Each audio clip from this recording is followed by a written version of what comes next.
colleague, distinguished guests, ladies and gentlemen, a very warm welcome to today's event on open science, perspectives, open opportunities, and challenges.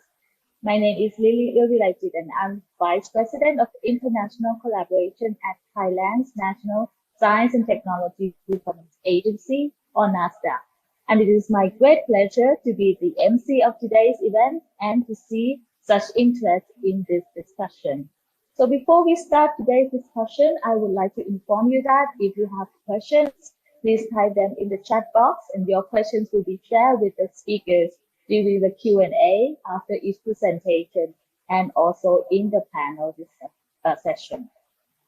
I would also like to inform everyone that in accordance with the NASDAQ's privacy policy, your information from registration will be kept confidential. This activity will be recorded and later uploaded to public on NASDAQ website. If there are any privacy concerns, you may ensure by turning off your camera. Now let's get started. It is my pleasure to welcome Professor Emeritus Yongyut Yuttawong, who I'm sure is well known to many of you. In fact, Professor Yongyut was the first president of Thailand's National Science and Technology Development Agency, or NASDA, and also the former Deputy Prime Minister of the Kingdom of Thailand. Professor Yongyut will provide an opening remarks and a lecture about perspective on open science. So Professor Yongyut, if you're ready, the floor is yours. Thank you very much. Dear colleagues, ladies and gentlemen, good afternoon and good morning to some.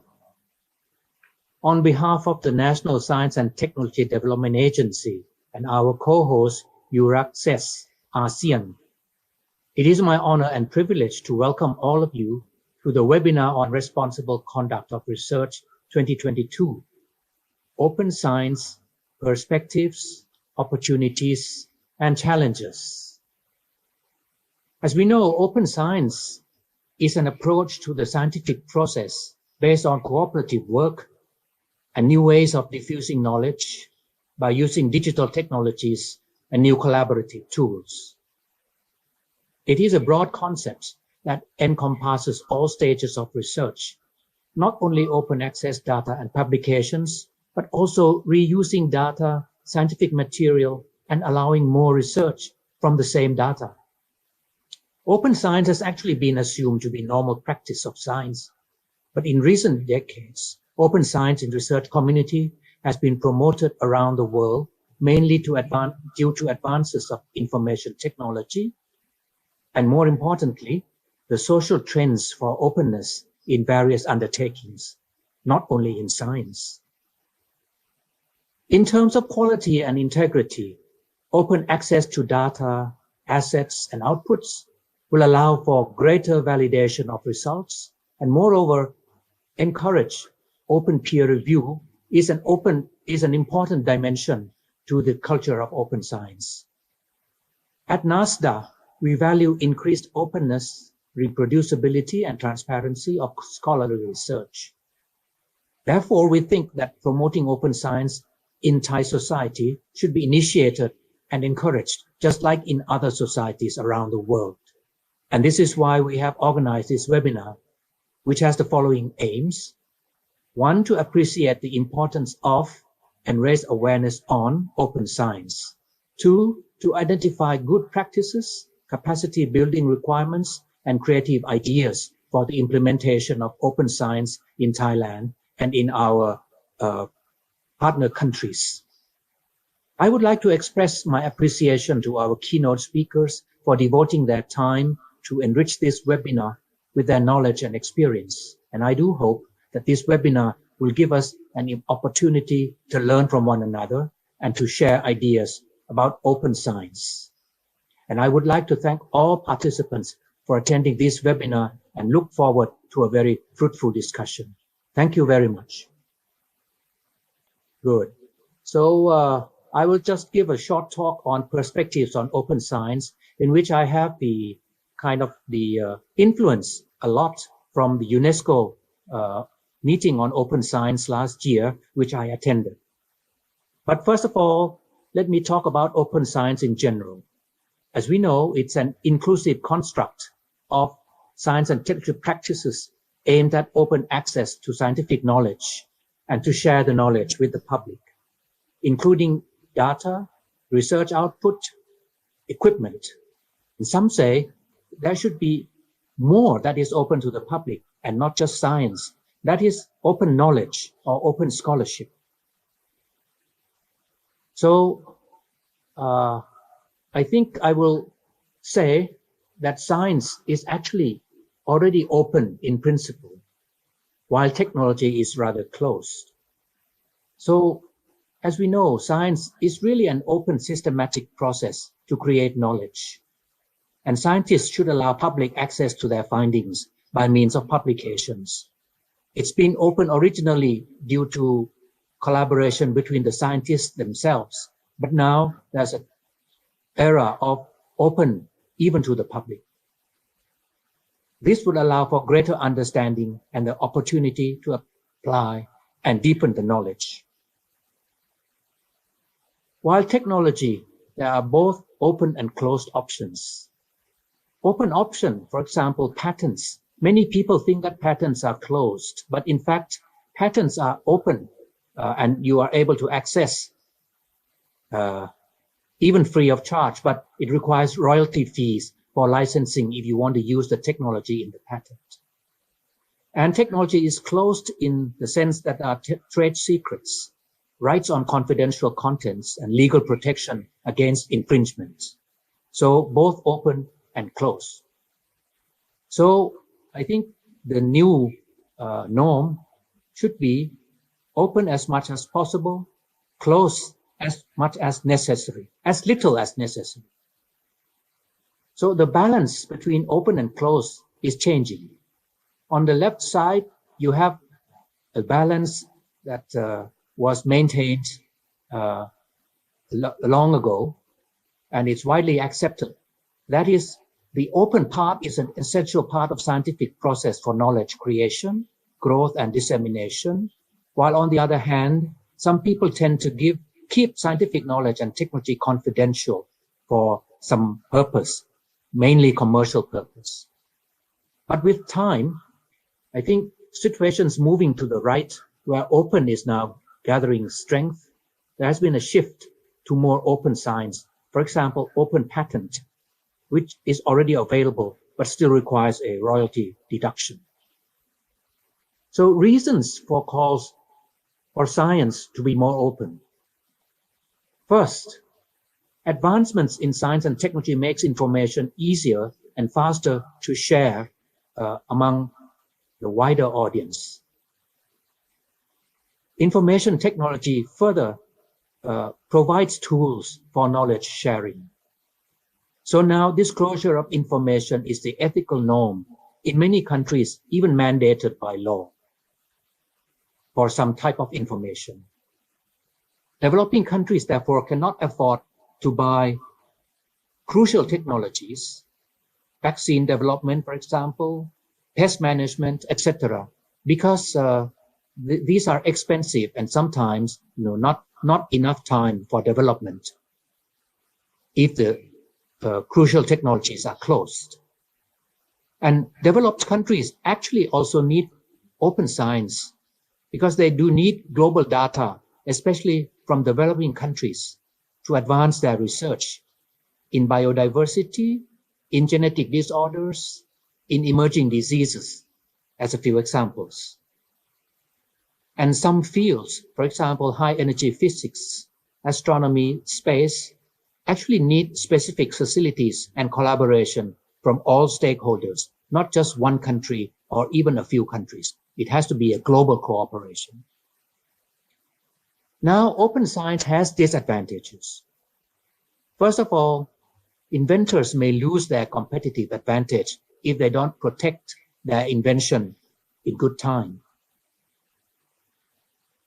And open science may create public misunderstandings. For example, wrong nutrition information. You know, this Line and WhatsApp and various social, media are great for making friends, but also for losing friends and for getting bad information.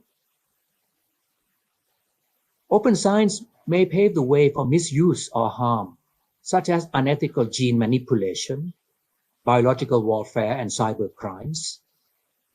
And open science leads to potential increase in research scams and low-quality research outputs that we have to be careful of. Now, examples of open science which are now being practiced and quite successful. First of all, in Europe, and I'm glad that we will have some colleagues from Europe to talk about this, Open Science in Horizon Europe, which is the new EU framework program for research and innovation. In other areas around the world, the Human Genome Project, the Bermuda Principles for Rapid Sequence Data Release, and genome-wide association studies are now kind of open to the public and scientists all over the world.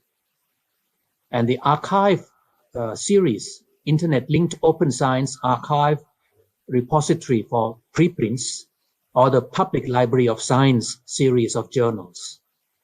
And lastly, the UNESCO recommendation on open science, which was adopted late last year, provides an international framework for open science policy and practice. So I will spend the next few minutes to talk about the UNESCO recommendation on open science. And in this circle of open science, there are 4 aspects. The first aspect is open scientific knowledge, where there is scientific publications, open research data, open educational resources, open source software and source code, and open hardware. So these are the gist, the core of open scientific knowledge. And the open science infrastructures which make open science possible to share among all over the world. You know, there are these new IT tools and so on. And the open engagement of societal actors, which include crowdfunding, crowdsourcing, scientific volunteering, and citizens and participatory science. So these are open engagement of other actors than scientists themselves. And open dialogue with other knowledge systems include participation of indigenous people, marginalized scholars and people, and local communities. So these are all the various factors that are included in open science. And if you look at the left-hand side, the values of open science are in quality and integrity, collective benefit, equity and fairness, diversity and inclusiveness, whereas in principles as transparency, the equality of opportunities, responsibility, respect and accountability, collaboration, participation and inclusion, flexibility, and sustainability. So in the last slide here, we have open science on the left side, which promote common understanding, develop and enable policy environment, foster a culture of open science, and it involves investing in human resources, promoting innovative approaches, promoting cooperation, and investing in infrastructure and services. These are areas of action that we all need to work together. Thailand collaborated in the UNESCO meeting, Intergovernmental Special Committee meeting, related to the draft recommendation on open science last year. And this is what we said. Thailand supports the draft recommendation on open science and hope that they are widely circulated and adopted, not only among scientists and international organizations like UNESCO, but also among broad public and commercial sectors of all countries. The culture of openness is indeed intrinsic to science and necessary for science to flourish and be of benefit to the society in general. Openness in science will be crucial in meeting new human threats like more pandemics, which may occur in the future, and it has already shown value in meeting the threat of COVID-19 through rapid development of vaccines, diagnostics, and also drugs, some of which are challenges to be met in the near future. Open science should therefore help the world meet these present and future challenges, as well as leads to a happy and sustainable world in general.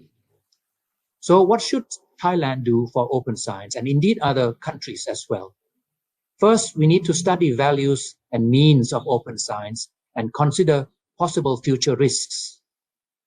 We need to collaborate with local and international institutes to develop an open science policy. And Thai government should support development of infrastructure tools for open science and collaborate with the international partners to promote open science as both policy, research, and working levels. Thank you very much indeed. Thank you very much, Professor Yongyut, for the excellent presentation and also for outlining some of the opportunities and also challenges related to open science. So we have a few minutes here, so if you don't mind, we would like to invite participants to ask a couple of questions. Sure, ask or share the views and so on. We should really be open in this meeting. Okay, while you're waiting for questions to come, may I start by one of the questions that I would like to ask you? So, in your view, what do you foresee as the biggest challenge to implementing open science in Thailand? The biggest challenge is really the understanding of both the scientists, technologists, and the public themselves about open science. Because open science does not mean you show everyone what you're doing, and there's no secret. There is still some secret, but open science is the part that is ready or suitable to be open to colleagues and the public, but not everything. So I go back to what I just said. There are issues on openness as well. We can't just go and say, now everything is open. So it has to be, step by step and according to the need of openness. Great. I think that's the really great answer. And I agree with you that understanding is the most important thing to start everything. So I see Jenny raised her hand. So would you like to ask something? Yes, I know. Thank you so much, Dr. Lily, and thank you so much, Professor, for your incredible presentation. I'm just very curious because now we have, both regions represented here. We keep on hearing this quite a lot in discussions with open science, especially on the part of Europe. But as per your expertise, how would you define this phrase? On open science, as open as possible and as closed as necessary. So in the context of Thailand and ASEAN, how would you describe that? Thank you. Thank you. I think this phrase really comes from a much more kind of broadly applicable phrase of information, because I believe in many countries, Thailand included, we have law on disclosure of information, public disclosure of information. And the principle of the law is open as much as possible and close as little as necessary. So I think this is the kind of the push from the society, if you see what I mean, push from the society to the scientific community. Say, look, you should be more open and not be secretive about what you're doing. After all, most of what we're doing is really comes from the public funds. So, well, except of course, the private research, they have their own, rules and regulations. But for publicly funded research, we should try to be as open as possible. Thank you. Thank you so much. Thank you. And maybe I saw Dr. Lim's actually raised their hand. So maybe a very quick questions for now. Sure. Yeah. First of all, thank you very much, Professor, for the very insightful and informative talk. Definitely, I think the scientific community will welcome openness in science. My concern is how open should science be, especially for public consumption. The concern is from a paucity of information to an exuberance of information that may be too, I guess, mind-boggling for the public. And some selectiveness is probably needed. Just wondered, what are your thoughts about that? From a paucity of information to just an overwhelming exuberance of information available publicly. Well, first of all, I think the route to opening of science is not just, whatever you have, you open, and it becomes really opening of technical, journals, and the public will not understand anyway. So there are two main processes that need to be followed. One is that the rules and regulations for where you are working, you're working in a university or a research organization, you need some clearance. Otherwise, you open everything and then your colleagues get upset, because it's not ready for opening yet. So I think there should be some procedures for openness. But I think all the research organizations and universities should have that procedure. And secondly, there should be means of simplification of the finding, simplification of the open content, because otherwise the public will misunderstand or will not understand at all. So I think these 2 points are very, very important. Thank you. Thank you. I agree with you. Thank you.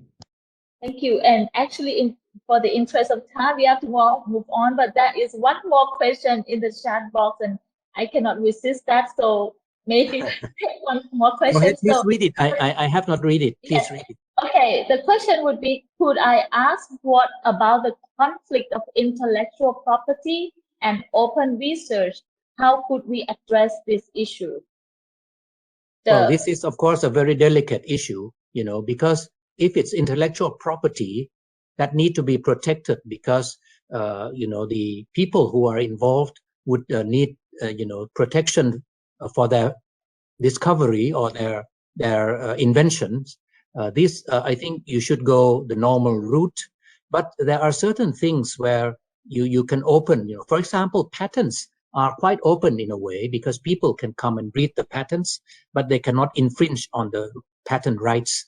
So that would be one way. And nowadays, I think there are so many calls now for the patent system to be more open. And I believe in the next few years, we will see a lot of changes in the patent system so that the system is more open, especially, the patents of technologies or inventions which are of crucial importance to human survival. For example, patents on vaccines and drugs that are crucial for pandemics. I think there should be some rules and regulations that would really make the owners of the intellectual property release, as at least some of the important contents, so that they are not really holding up some information that is very crucial to the whole world. Yeah, thank you. Thank you very much. I think that's really sum up the questions that they asked. Thank you so much, Dr. Yong-Wood. And also, thank you very much for the great presentation. I really learned a lot from your talk. So thank you. And also thank you everyone for participating in asking questions. So I would like now to move on to invite Dr. Costas Grinos, our next speaker. He is the head of the unit for open science and the European Commission. So he could provide us with an overview of the open science initiative underway in Europe. So Dr. Costas, if you are ready, please. Thank you very much. Good morning, everybody. Thanks a lot for inviting me to this interesting webinar. I'm very glad about the presentation, the initial introduction by Professor Yong-Wood. I am very glad because he mentioned all the key aspects of open science, and in a very broad way, you mentioned, Professor Yong-Wood, open data, open peer review, which are very important aspects. But I'm also glad that you mentioned about open science as the process of doing science, not just opening the outputs, but changing the process through which open science is done. And indeed, we hold it as a great achievement that this recommendation by UNESCO was agreed. Thailand, as well as ourselves, we cooperated very intensely over several months with UNESCO in order to arrive to this excellent result. Next slide, please. So this is to start by saying that the open science relates very closely to the digital transition that all areas of human activity are undergoing. I mean, this has started 2 or 3 decades ago, and like in areas of entertainment or commerce or any other area, science has been impacted by the use of digital technologies. And what happens is that digital technologies at the beginning, they automate part of the process. They make it more efficient. In science, for example, they have provided the capability of massive collaboration from a distance across countries and across regions. They have also provided the ability to open research content massively, so the ability to create open access. But what we see in other areas is that after automating various steps of a process, then the process itself eventually changes, is revolutionized, we have a new process. And the question for science is, are we there yet? Can we see how the process will be in its more or less final form? And my answer is probably not. The science system today remains in its fundamental components very similar to the science system, to the science process that we had 2 decades, 3 decades, or even 5 decades ago. So a scientist coming from the 60s or the 70s or the 80s would recognize the scientific process as, okay, automated, quite a bit different, but fundamentally not very much changed. So the question there that arises is that, is today's science system fit for purpose? Okay, we open up parts of it, and in this way we make it more productive or more efficient, but is it what we're really after? Next slide, please. So allow me at this point to make a bit of, to take a step on the side, and sorry that this is not very positive, it's rather negative, but what if we look at the science system overall today, what are the major challenges that we face? I won't speak of each and every one of these, but let me take some examples. So what is quality? We'll say that we want excellence and we want excellent science or very high quality in science, but what is quality? How we measure quality?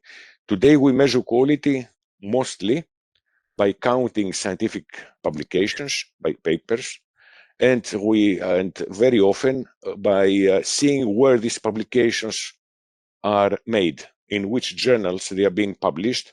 So a publication in a paper in a journal with a very high journal impact factor, we automatically count it as something very important, whereas a publication in, I don't know, in a platform or in a journal that nobody knows, we count it as less important. But how about the intrinsic value of publications? How about, for example, of whether the findings in a paper are reproducible? In other words, if they are trustable. We have many studies, and the journal Nature had published a series over several years about reproducibility, and many people talk about a crisis in reproducibility. How about the trustfulness of the results described in the publication? We know from these studies and from these papers that a lot of what is being published is not reproducible, therefore cannot be trusted. This also goes back to society and what Professor Yongu was saying about whether this information can be open, all information can be open to everybody, to all citizens. This percentage that's not reproducible ranges apparently between 30 and 85%, and it is pretty bad in the health area, where actually it should have been the most reproducible possible. Why does this happen?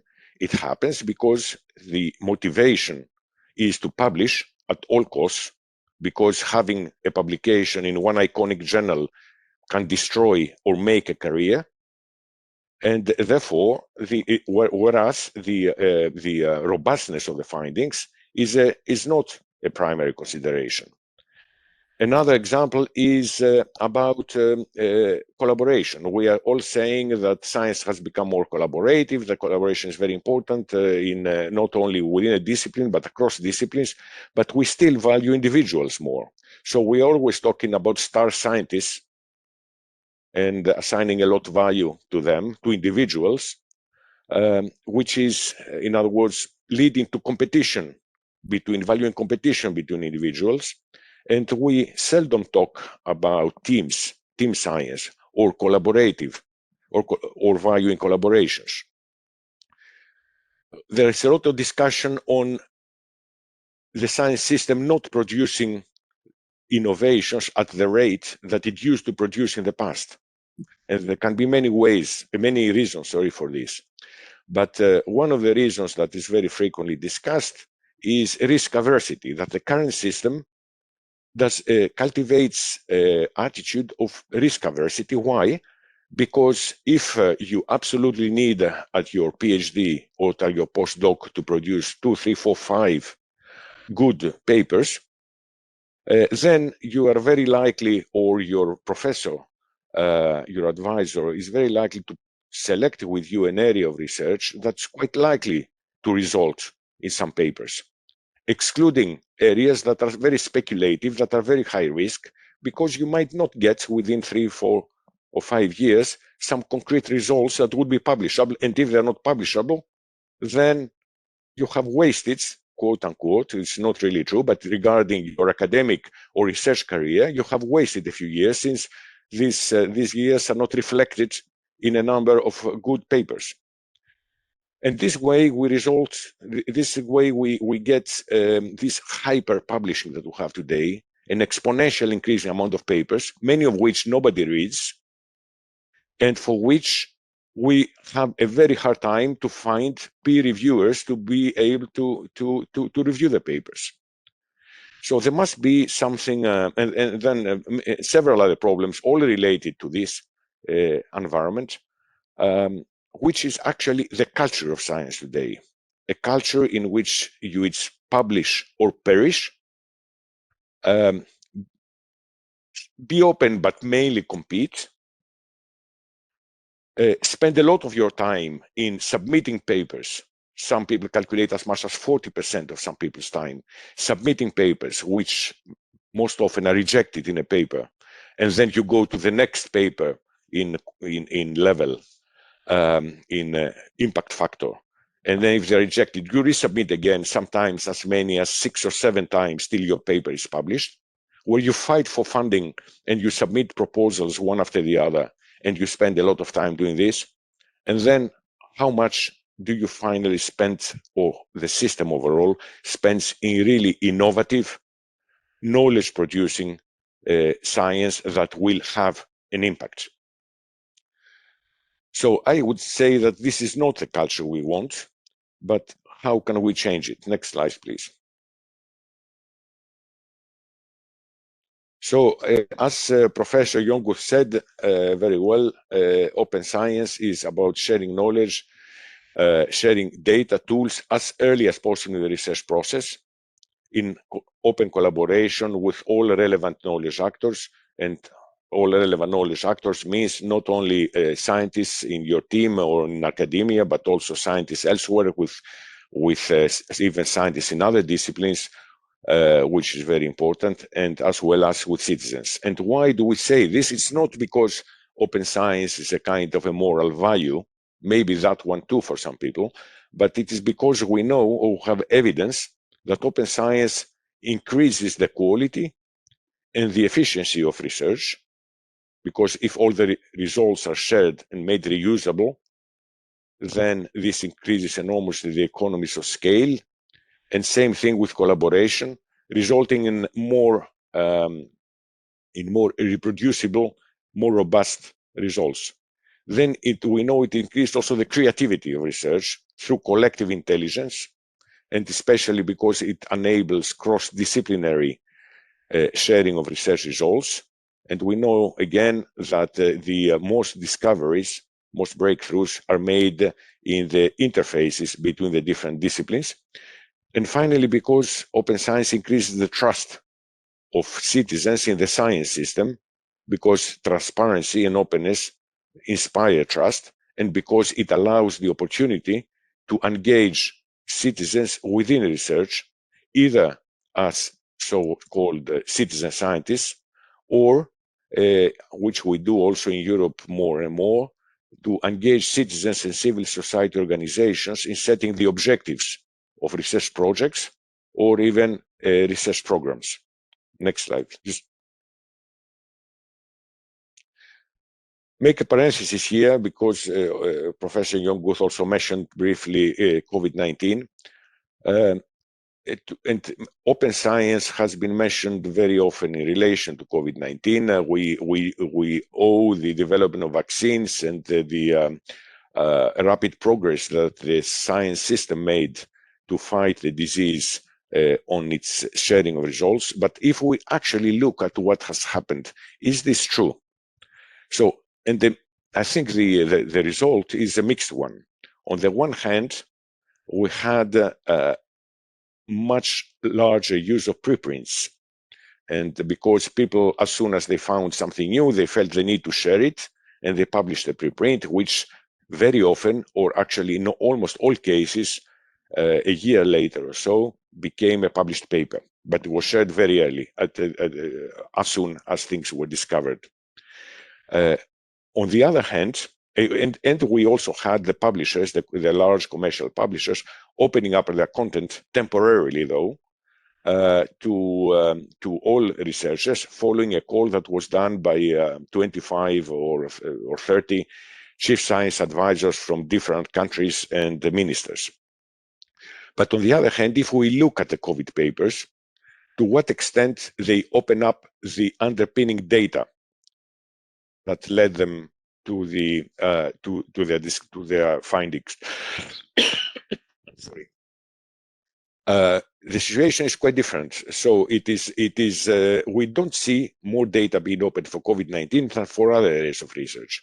In fact, in a study that was done by Wellcome Trust more than a year ago, the percentage that has been opened with COVID-19 data is less for COVID-19 than for other areas of medicine. So the open science did not lead to more sharing of data. And in the case of viral genomic data, we know of many examples where scientists have been refusing to share their data completely openly because of the concerns that were mentioned earlier, that, okay, what do I gain for it? I will keep my data till I publish, and I will not let other people benefit from the data until I do it, until I benefit. Which is, of course, on the one hand, a reasonable thought in the system of today. On the other hand, of course, it is something that's against the public or the social interest. So it is really a mixed picture, that it is made worse by the realization early on in the process of the very limited interoperability across data sets. In Europe, we have been putting together a platform for the sharing of data related to the disease. It's called the European COVID-19 Data Platform, where we have been sharing data for the virus completely openly. But we wanted to combine this data with other data that are epidemiological, that are clinical, that have to do with human genomes, the genomes of the host of the virus. This has been, I can tell you, extremely difficult because of technical problems of interoperability, as well as problems that have to do with sharing clinical data. The technology is there, but it is very difficult to organize the data in such a way that they can be shared. We have made a lot of progress that we would not have made if there was not a pandemic, but we're still far away from a system that really you can share data, share and combine data, reuse data across disciplines. Next one, please. So this is the situation, I think, with open science. Now, what we do in the European Commission, I would separate our activities in two parts. On one hand, try to improve the practice of research and innovation. So we are dealing with open access to scholarly publications. We participate in that respect in the Coalition S, which is a group of about 30 or more funders, mainly from Europe, but not only.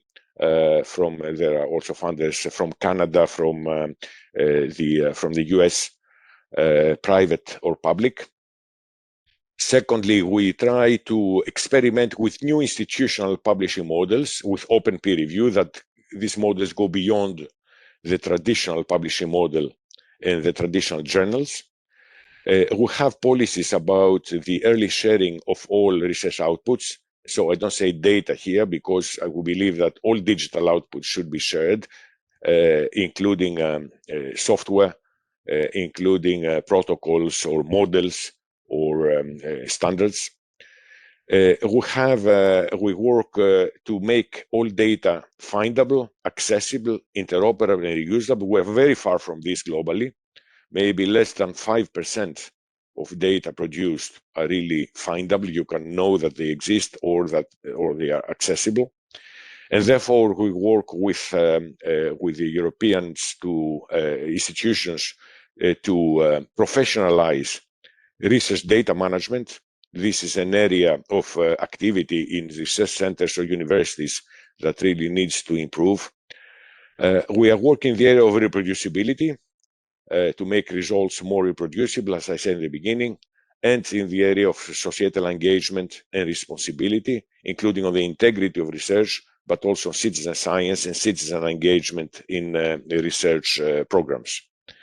And at the same time, these are the practices. This practice can only be realized if the right infrastructure and the right environment is there. So regarding the enablers, what enables open science to happen, and I think this is even more important than the previous examples I gave in the practices of research. Regarding the enablers, we see four basic enablers. One is the legal and regulatory environment for data and for copyright. If it is not the right environment, this is a great obstacle. And we have many examples where it's not right and creates major issues. It is the issue, a second enabler, of infrastructures. So we're working on the European Open Science Cloud for the last few years, which is basically the infrastructure for open science. I mean, if you want to make your data open, you need to have a place where you can put them, somebody to help you to put them in a way that others will understand them and are able to find them and are able to reuse them with clear licenses if the case of license applies. Third enabler is the skills. Many people may want to be open or may be encouraged to be open, but not have the skills to curate their data or their software in the appropriate way. And finally, but most importantly of all, on the issue of rewards and incentives for open science. So this is the issue that I mentioned earlier. Yes, I mean, I want to be open, but it's against my interest. So why should I? If all that counts is publishing, and preferably publishing in high impact journals, why should I open up? Because it's nice. Yes, okay, it's nice. But if it's against my interest, I am not going to do it. So this is the most difficult area, and recently we have been devoting a lot of effort on this, and I will say a couple of words about it. All these policies are reflected. We're a policymaker in as a European Commission, but we are also a funder. So all these issues are reflected in our policies that we coordinate with our European member states, but also with the countries associated to Horizon Europe, the European Research Programme. And as a funder, we are also walking the talk, and we're implementing these policies within Horizon Europe. Next one, please. So to start from the last one, within Horizon Europe, we have implemented a number of changes last year. This was the first year of operation of the new framework program. Horizon Europe has a duration of 7 years from 2021 to 2027. It has almost 100 billion euros funding, and we did major changes to its rules of procedure in order to incorporate this open science thinking. Open science is taken into account at all stages of the lifetime of projects, from the evaluation of proposals, where we evaluate to what extent the project will be open, and we evaluate this as part of the excellence of the proposal, not just as a part of the impact, or about the track record of the participants of the project in being open, in practicing open science. We include open science provisions within the contract, within the grant agreement that we sign with our beneficiaries. We include them in the guidelines. We ask projects to report on open science related activities, and we have open science aspects also integrated within our work programs. So throughout the program, we take into account of open science. This is not, of course, something that started in 2021. We started, as the slide shows, in 2008, being very timid in the beginning with an open access pilot, and this evolved to open data, and then at the end, this from pilots became mandatory open access, and to publications, and open access to data according to the principle that I said earlier of as open as possible, as close as necessary, till we get a fully fledged open science approach in the current framework program Horizon Europe. Next one, please. Yep, another click, or a few clicks, sorry, to show the whole slide. One of the areas that we again mentioned earlier by Professor Youngwood, but that it is also very important, is the scholarly communication, and the question to the extent of which this is fit for the modern research, for the open science or the digital research of today. I think there is more and more scientists agreeing that the current system is not fit for purpose. We have made progress to open access, but this progress has now stalled for a number of years. In Europe, we are a bit over 50%, and it doesn't move very fast to higher percentages. Worldwide is about a third, and also it doesn't move very fast. So we're in a situation where a large percentage of the papers are locked behind paywalls, not open access.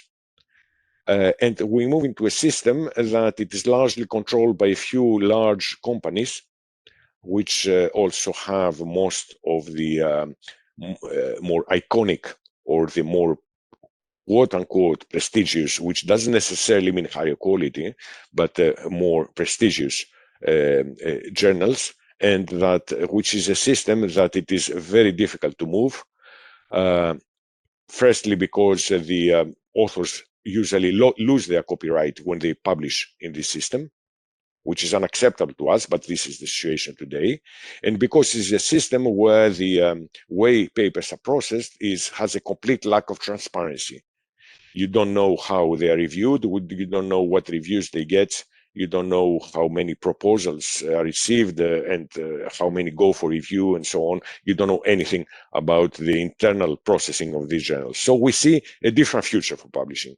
We see a future with immediate open access, with early sharing of all outputs, including data, with open peer review. I mean, we are very much in agreement with Thailand or NSTDA on this.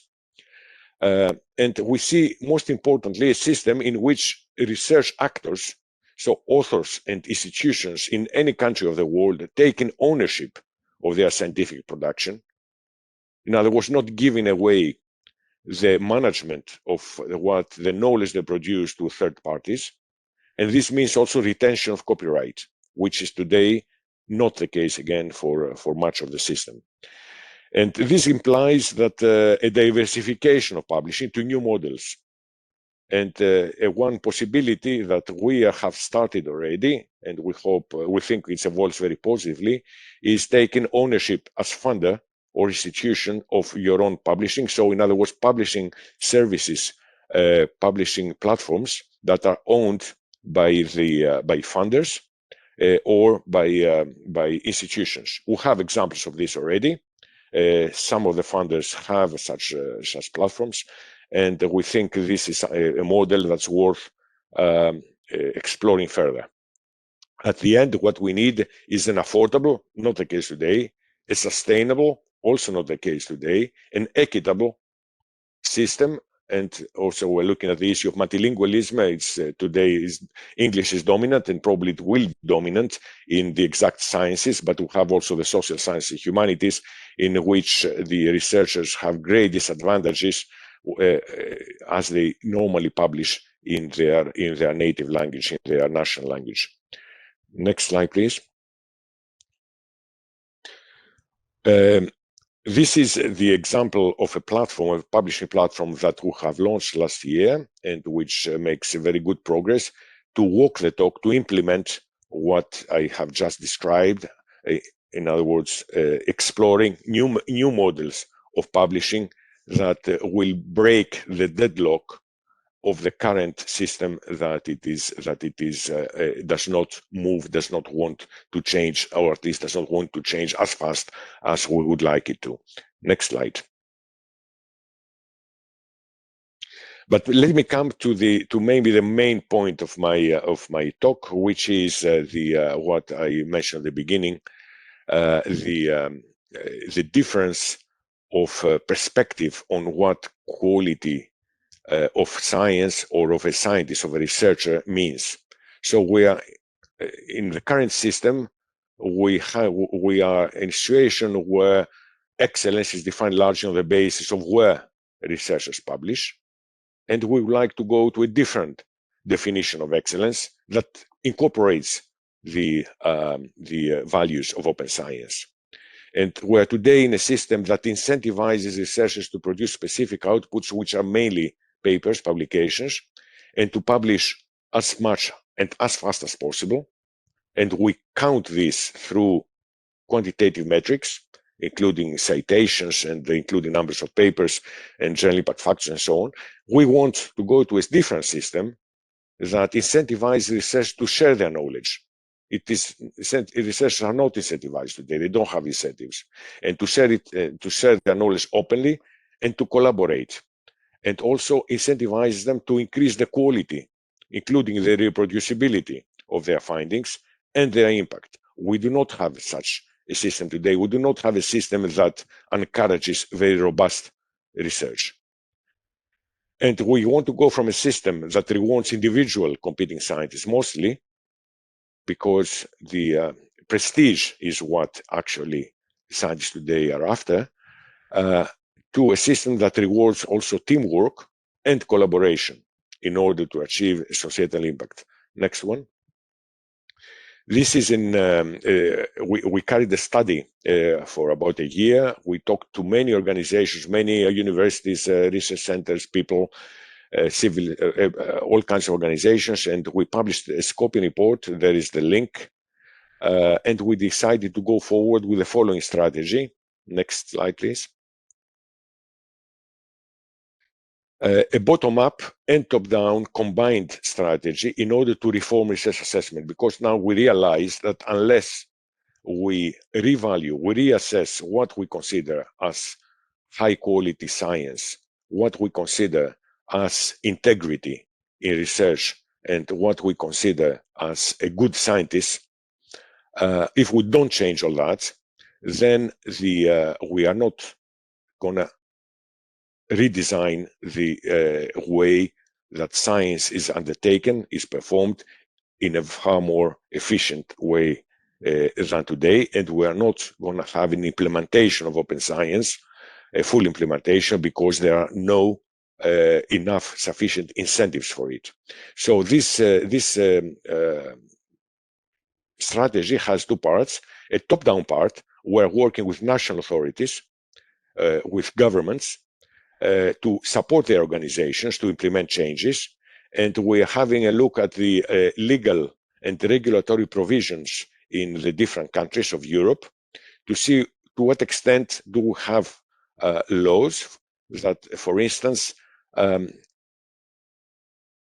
decide the funding of university research centers based on where they publish, based on their own, in other words, criteria, or whether we have systems of professional qualifications. I mean, what do you need in order to become a professor at the university?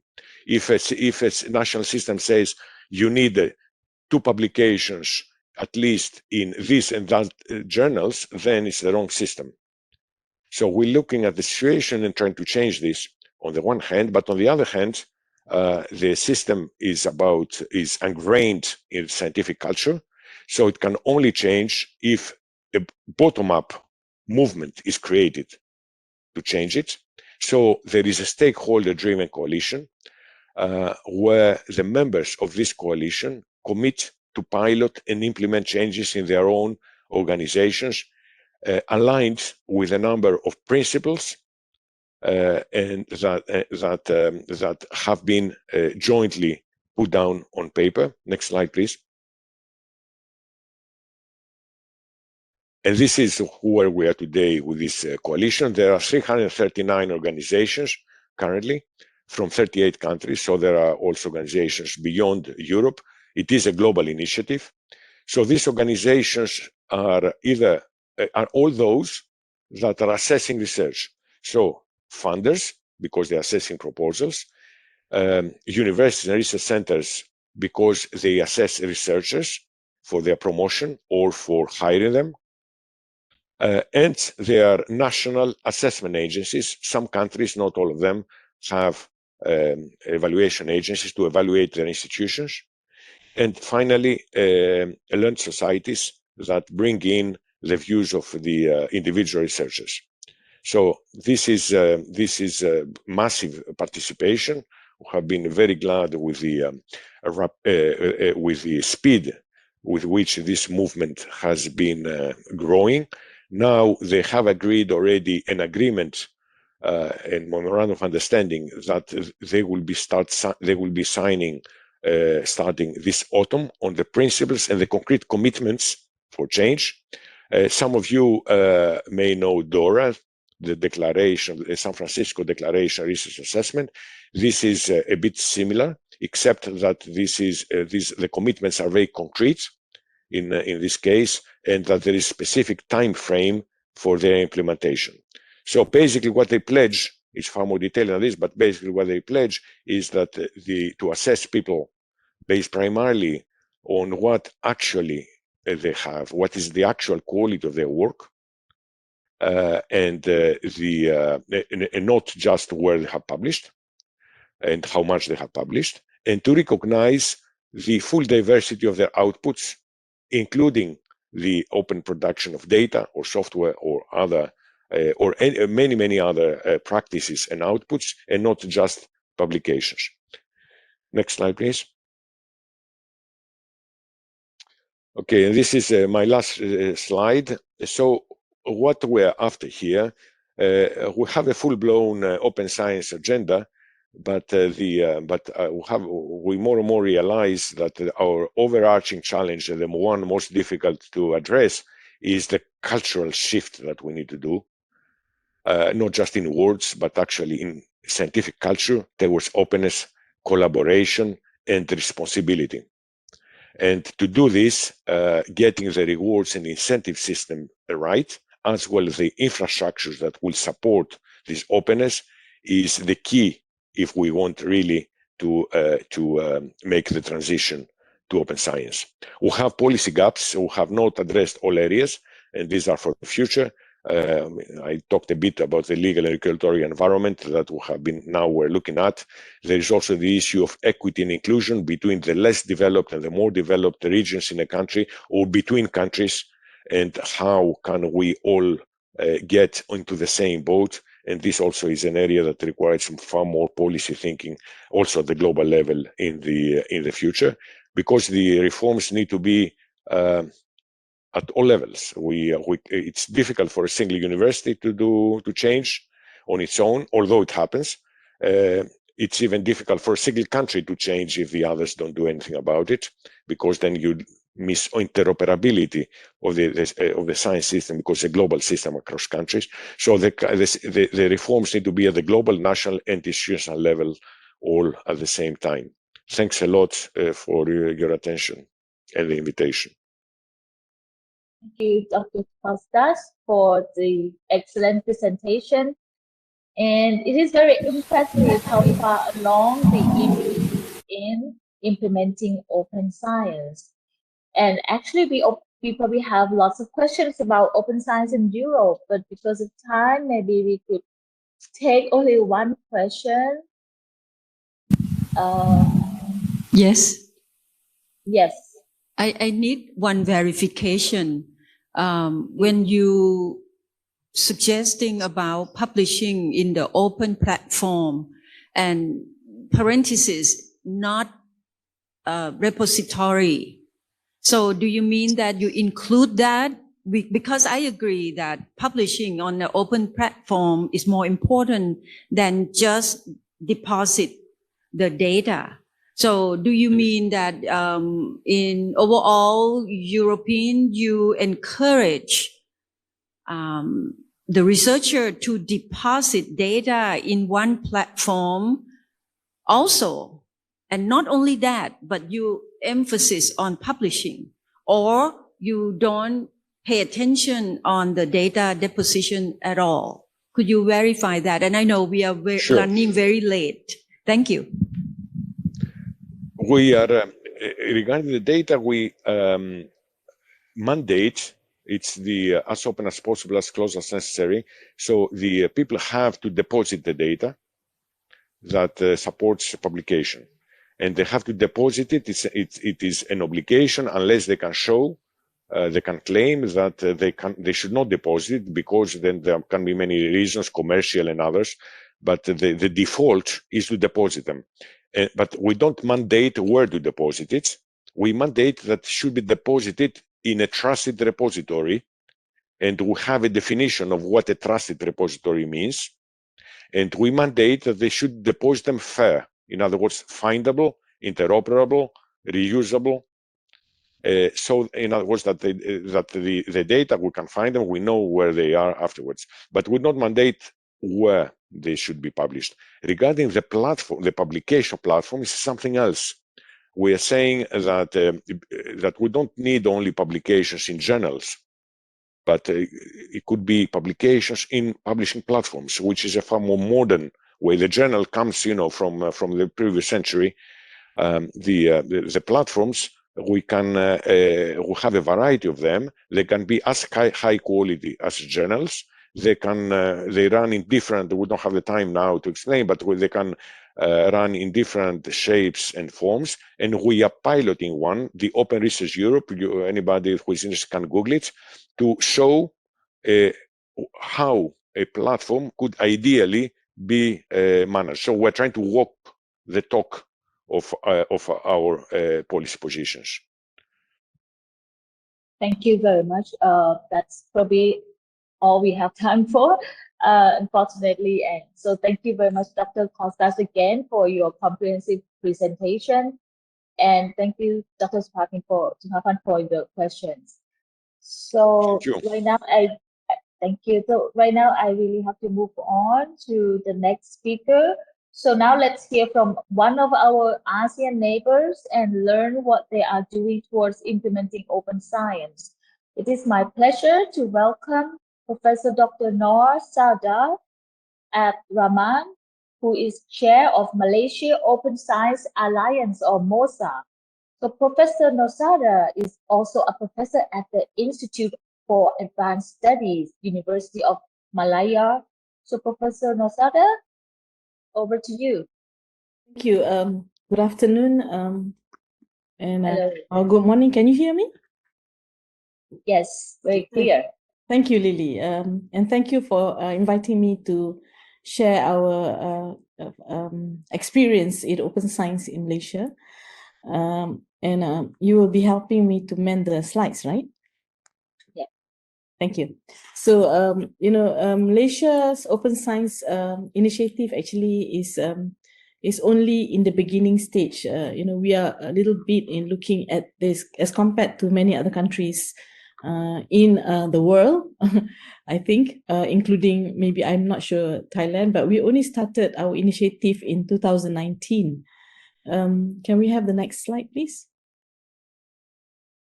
And if you look at the r3data.org, repository, there are very many data repository if you browse by countries, and even in the ASEAN countries, last we checked was Indonesia, Philippines, Singapore, and Thailand has data repositories in the r3data.org, but there's no data for Malaysia, no data repository for Malaysia. So this is a little bit embarrassing, but so this is also one of the reasons that we actually thought it would be actually good to embark on open science and try to do it right. So next, please. Next slide, please. Okay, and again, if you look at the open initiative around the world, most countries started very, very early in, the mid 2013, 2015, but we've only just began ours in 2019, and only in 2020 that actually we started in full swing in terms of our initiative. Next, please. And the reason when we do this, we actually also did a survey of whatever data that are available, data repositories and data that are available within the government confinement, and there are many open data clusters. However, there are no cluster for research data. This is where we are going to be focusing ourselves, in our initiative as the Malaysian Open Science Platform, to actually concentrate on the research data.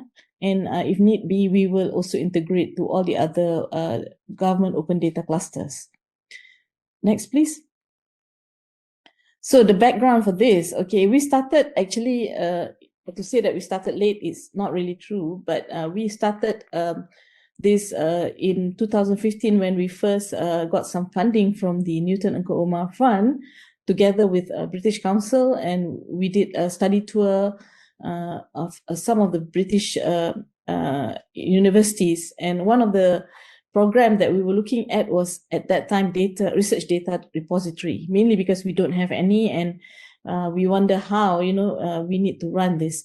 At the same time, the Academy of Sciences participated in APAC meeting and actually, brought this matter up in terms of open science initiatives.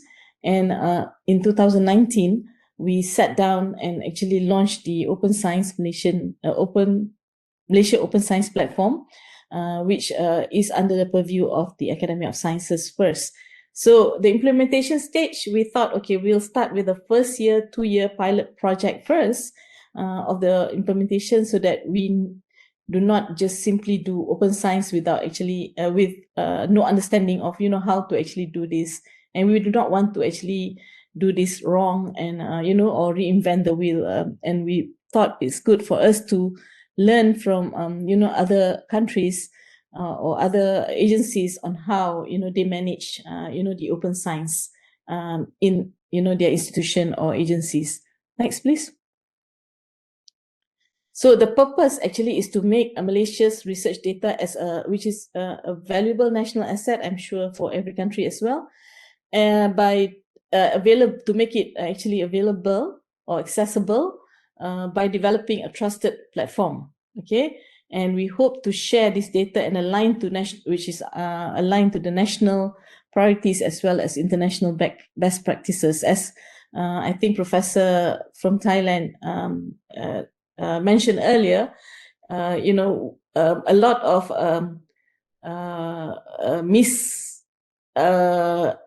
misunderstanding and a lot of trust needs to be built when we actually embark onto this, because researchers are really scared of them losing control of their data and the data being misused.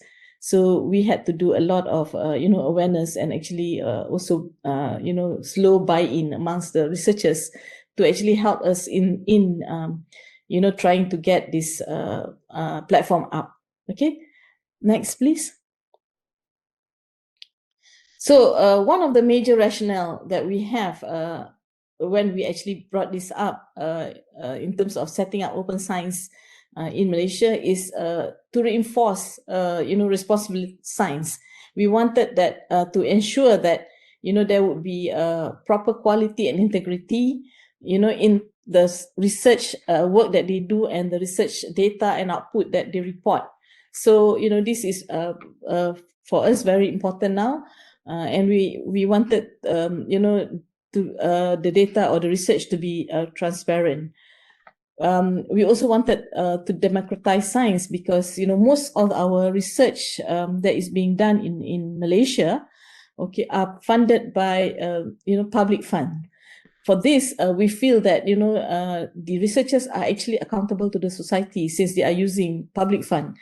And their output should be returned to the public in terms of whether it is for their good, the public good, or also to also encourage other bodies to use the data for evidence for further use. For example, if they want to make policy, then they should be backed by some of the research output that has been collected, for example.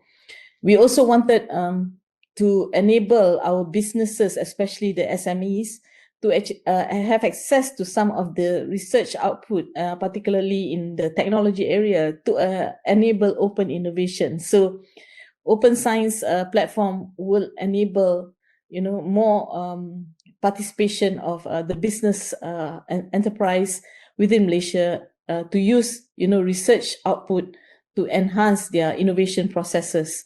And also we would like to make our society more scientifically aware and enable citizen science participation in the process. What is most important for us also is the research management part, because as mentioned earlier by our Thailand professor just now, we would like to maximize the data utility. Data being collected sometimes are just kept in the lab, and only certain groups are benefiting from it. And what makes it even worse is we couldn't plan the research properly, and so there would be duplication of research, same type of research being duplicated by other agencies because they were not aware that this data has been collected. And to us, what is most important at the moment is many of our eminent scientists are at the retiring age or have retired, and the data are being kept in their computers or in their lab books, and that is not actually available to anybody. So we lost a lot of very valuable data that has been collected. And of course, it enables a scientific progress, as our two eminent speakers have mentioned earlier. We can actually now share this and actually foster new collaboration and go beyond the local boundary and internationalize our research, with through this collaboration. So next, please.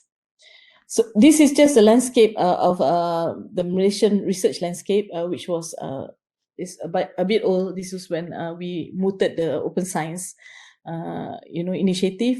We had, more than 13,000 actually researchers, full-time equivalent, in the government agencies and the institution, and at the higher learning institution or the universities, both public and private, we have about close to 80,000 researchers working.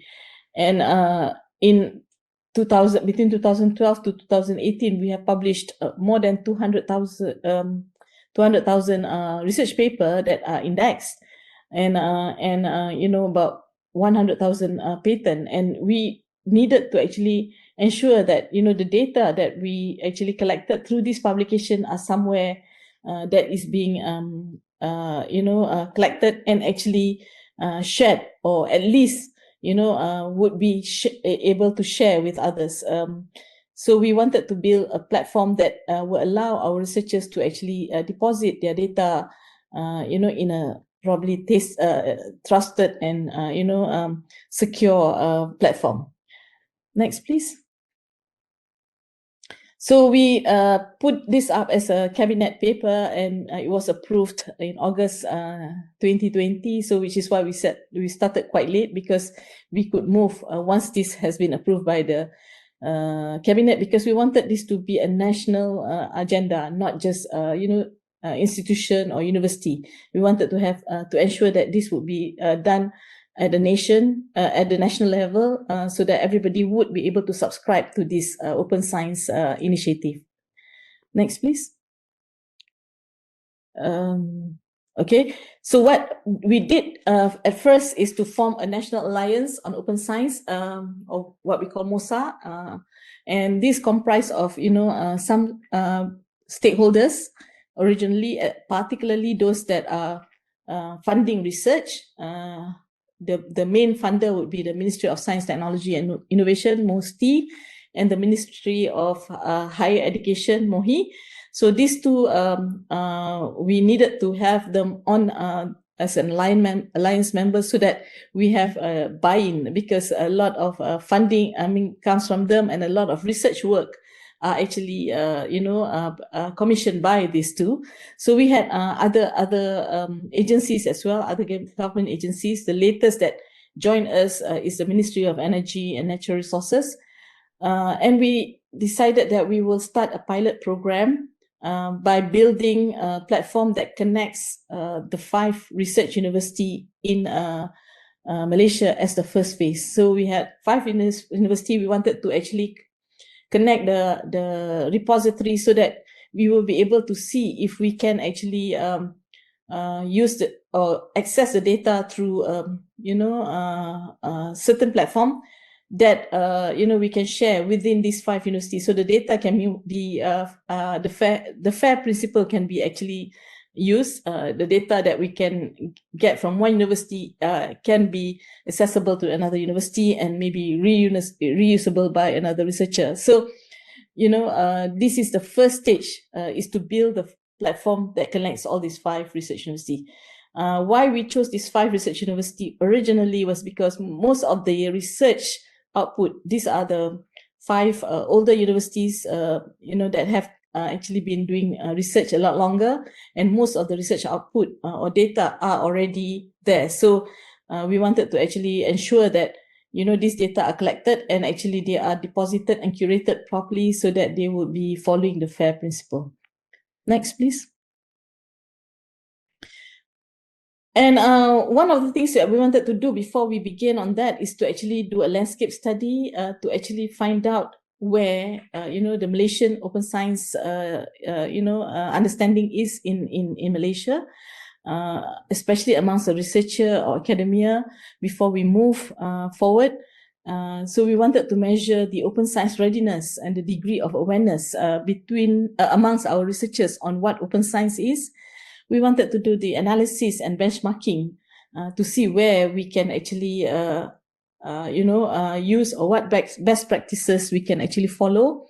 And then we wanted to look at whether there are other countries around that has a good open science policy that we can actually learn from, and actually have a good benchmark to actually follow as best practice. Next, please.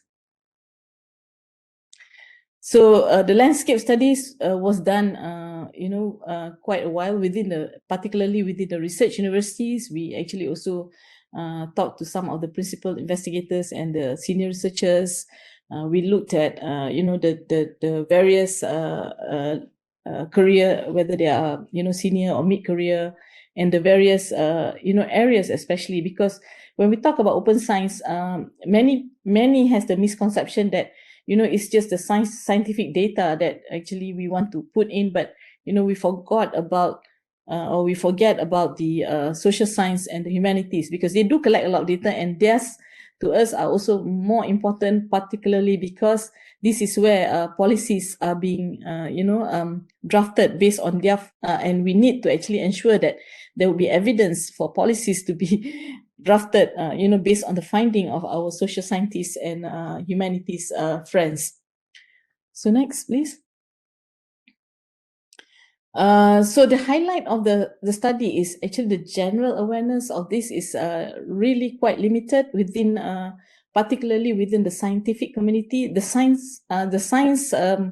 scientific researchers, they are more open to open science, particularly I think mainly because they have subscribed to this. They have, put in their data in many, repository, not only in Malaysia but also globally, and also when they publish, they actually do disclose some of their findings and also the data. But the social scientists are a bit more reluctant, and they don't really understand this. They think that this is actually only just for the science, and the practice that are actually being done at the moment are just confined to open access publishing. And these are within, again, the scientific community and not the social scientists or the humanities. There is no policy that mandates, open science. In fact, policy that discourage data sharing, like mentioned by our, the second speaker earlier, because promotion is based on how much you publish, and and you do not want to actually get other people to actually go into your data and publish using your data. So that is very difficult for us to break, in terms of making our researchers understand that we need to share the data for public good. Although more are actually starting to be open and they see it as positive, but there's still many drawbacks, particularly in funding. There's lack of guidance. There's no training to help the researchers on how to open up their research, and also there's no skills essential for researchers to undertake responsible research and innovation by disseminating their information and how they actually input their data in the repository. Next, please. So to ensure the researchers are ready for open science, we need to actually learn how to support the culture through some oriented training program. We wanted to consolidate and sustain the training program for research performing institution, and also strengthen the capacity and the current skills of our researchers, and also perhaps our research managers, to enable for them to curate the data and put them in the platform. Next, please. So with the study, we actually send calls to the university to mandate open science, open access science, to push for open data sharing, to provide open science and technical support. We actually wanted to provide open science technical support. And in fact, we actually secured some funding to do this for the 5 universities. And we also would like to help in developing the open science infrastructure, that we actually also secured some funding to assist the 5 research universities in the beginning.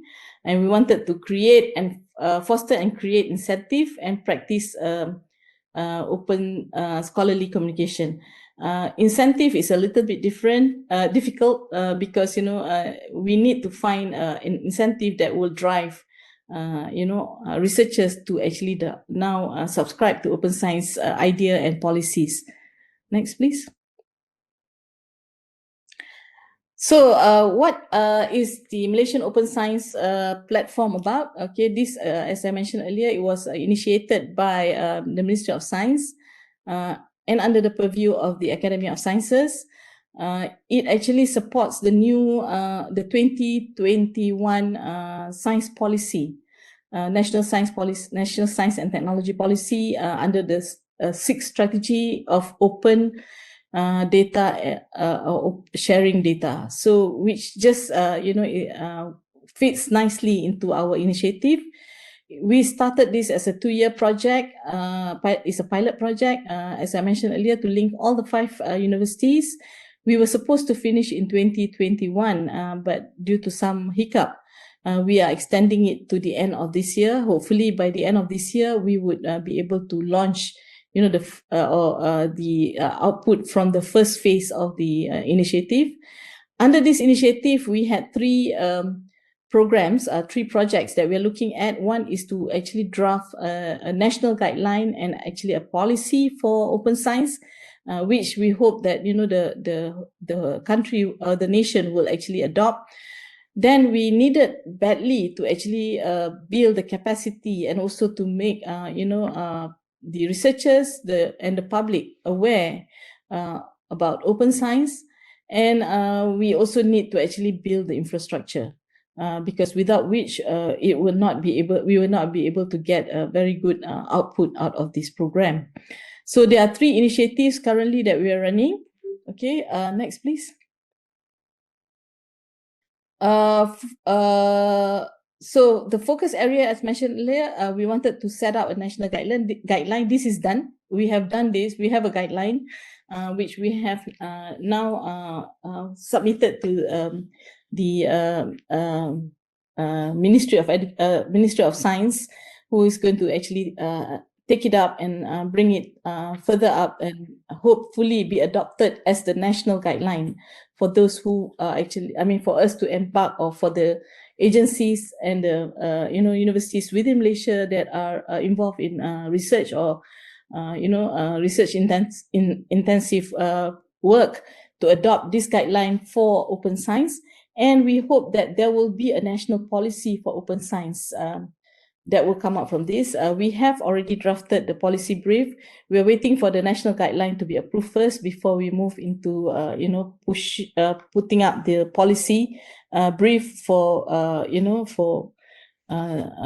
this to be approved as a national to actually draft gazette national policy for open science for the nation.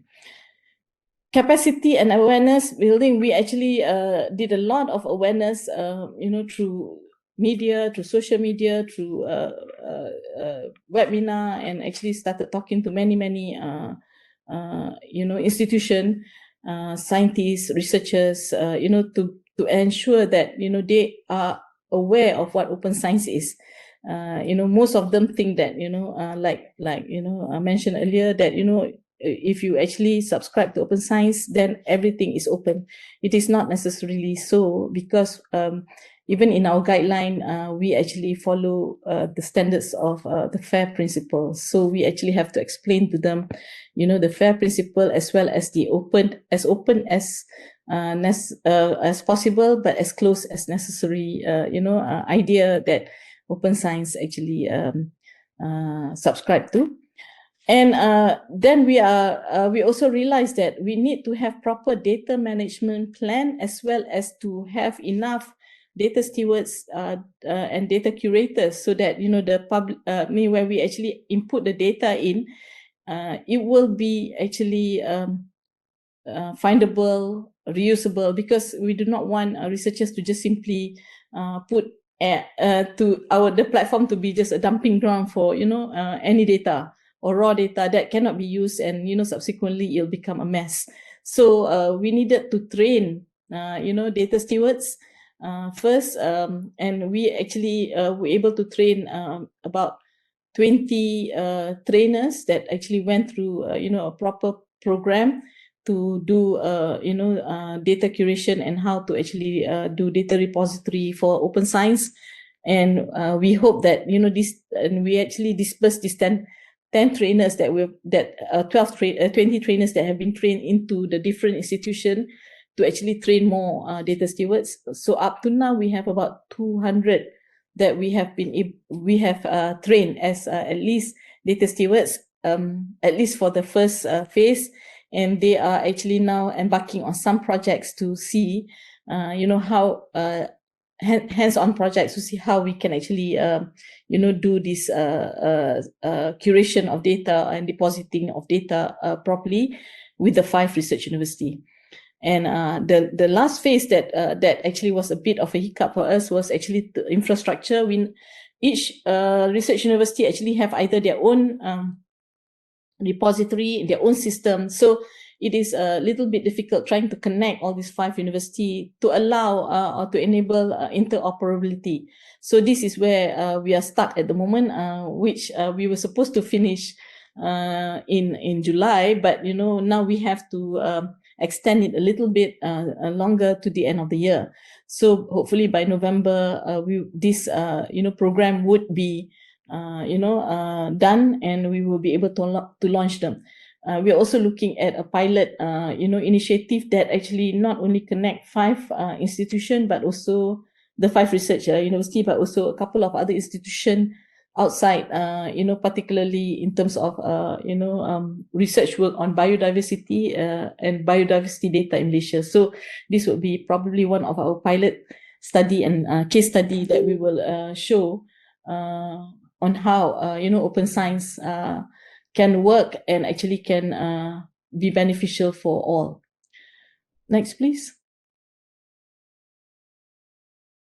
So this is again when we went out to actually try to explain and tell researchers about open science, what is about. So the idea is open data, but what we actually subscribe to, we tell them is that it's a fair data that we are subscribing to. It is not necessarily open to everybody.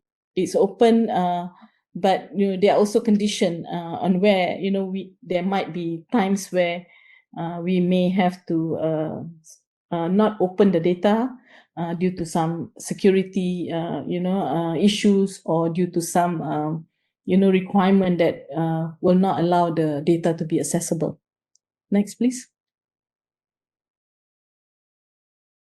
Okay, so the survey, so we also did a survey for what is required for open science in Malaysia, and one of the first thing that came out is there must be a robust policy that comes out, and we also have to have a trustworthy platform, and the platform must have a process that control and oversee data usage.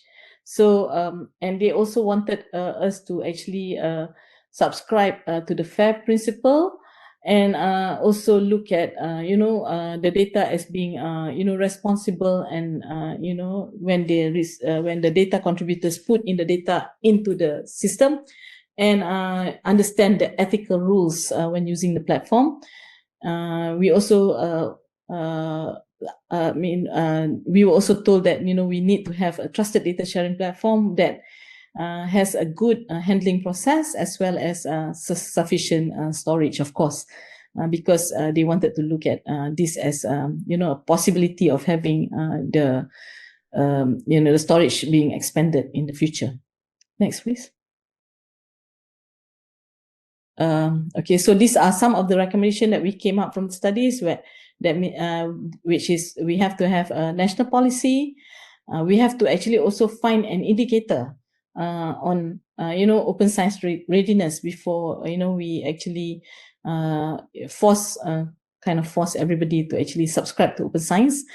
And one of the most important thing is the funding to support the open science platform, because or else we need to ensure sustainability of this, or else this probably will go on for a few years and then it will stop, which will be a disaster for us. So sustainability is a very difficult issue to tackle at the moment, because we really need to have a source of funding to ensure this.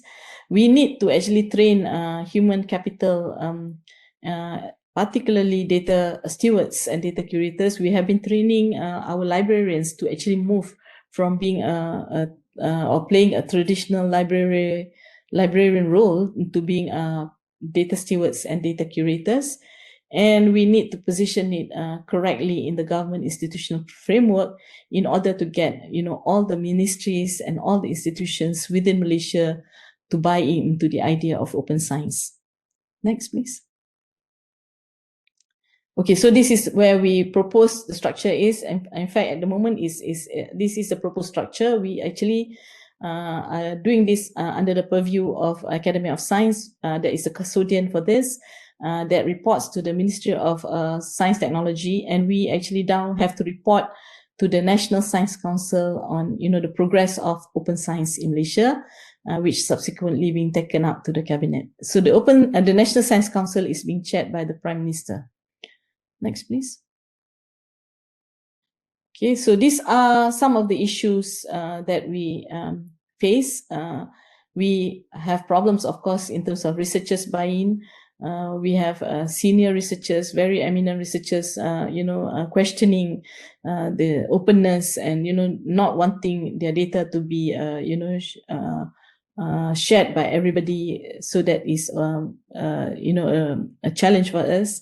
Institutional support, because without the support and on incentive, particularly in promotion, it's very difficult to get the researchers to actually subscribe to open science. We need to train and have skilled personnel to run this. Awareness and understanding, we mentioned that earlier in terms of researchers buy-in. Central ownership, because who at the moment we do not know where we're going to place it eventually after it's being completed, at least the phase 1. Who is going to be the owner in terms of central? Would it be Ministry of Science? Would it be Ministry of Higher Education? Because that would also, then we will also run into some, issues and challenges there. So that is an issue that we have yet to actually solve.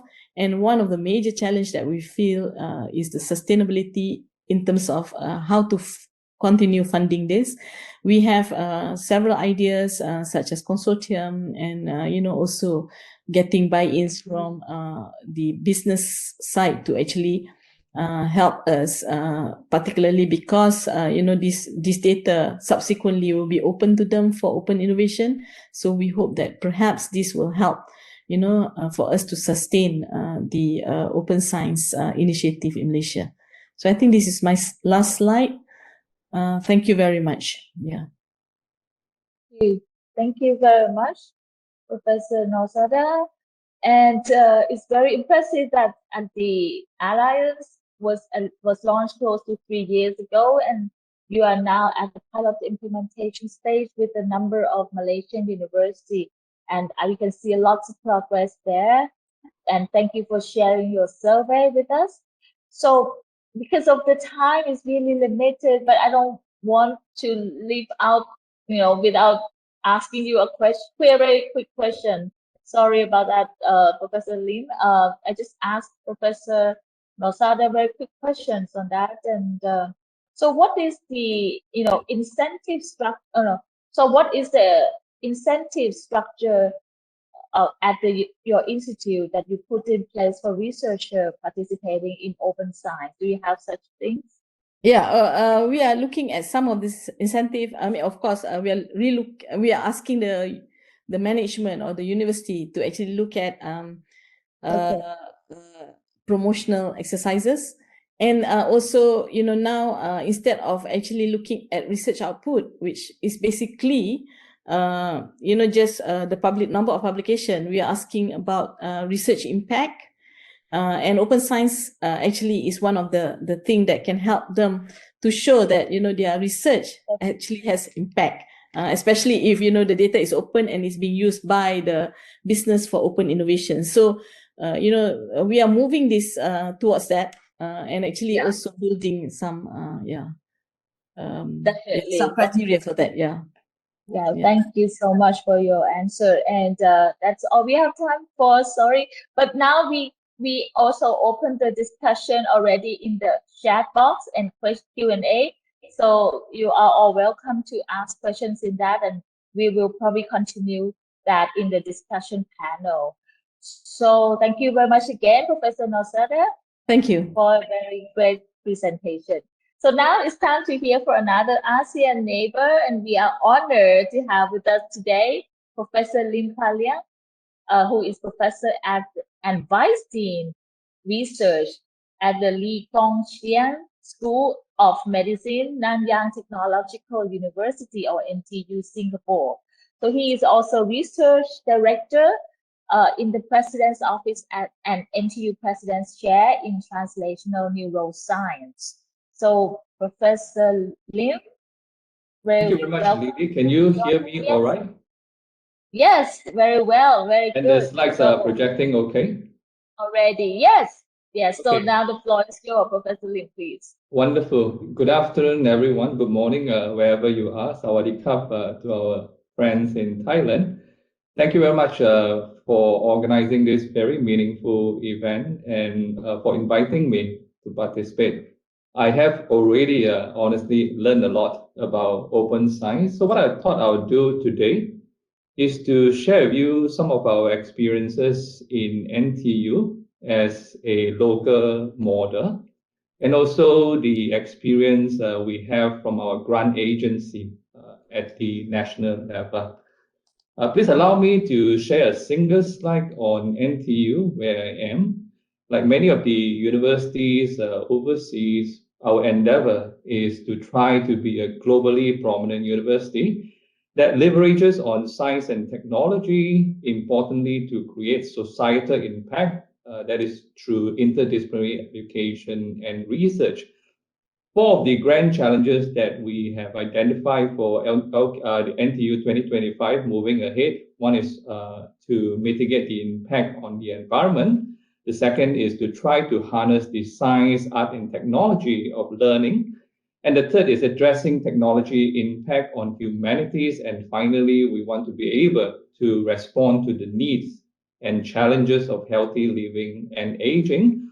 All of this would not be possible if we do not have an open culture for science. So the very foundation really rests firmly on the open science platform. And to encourage open science, you can see a whole spectrum of practices we have at NTU, including pre-registration and registration of projects, and open notebook culture, open source sharing, open data sharing, and finally, open access publication.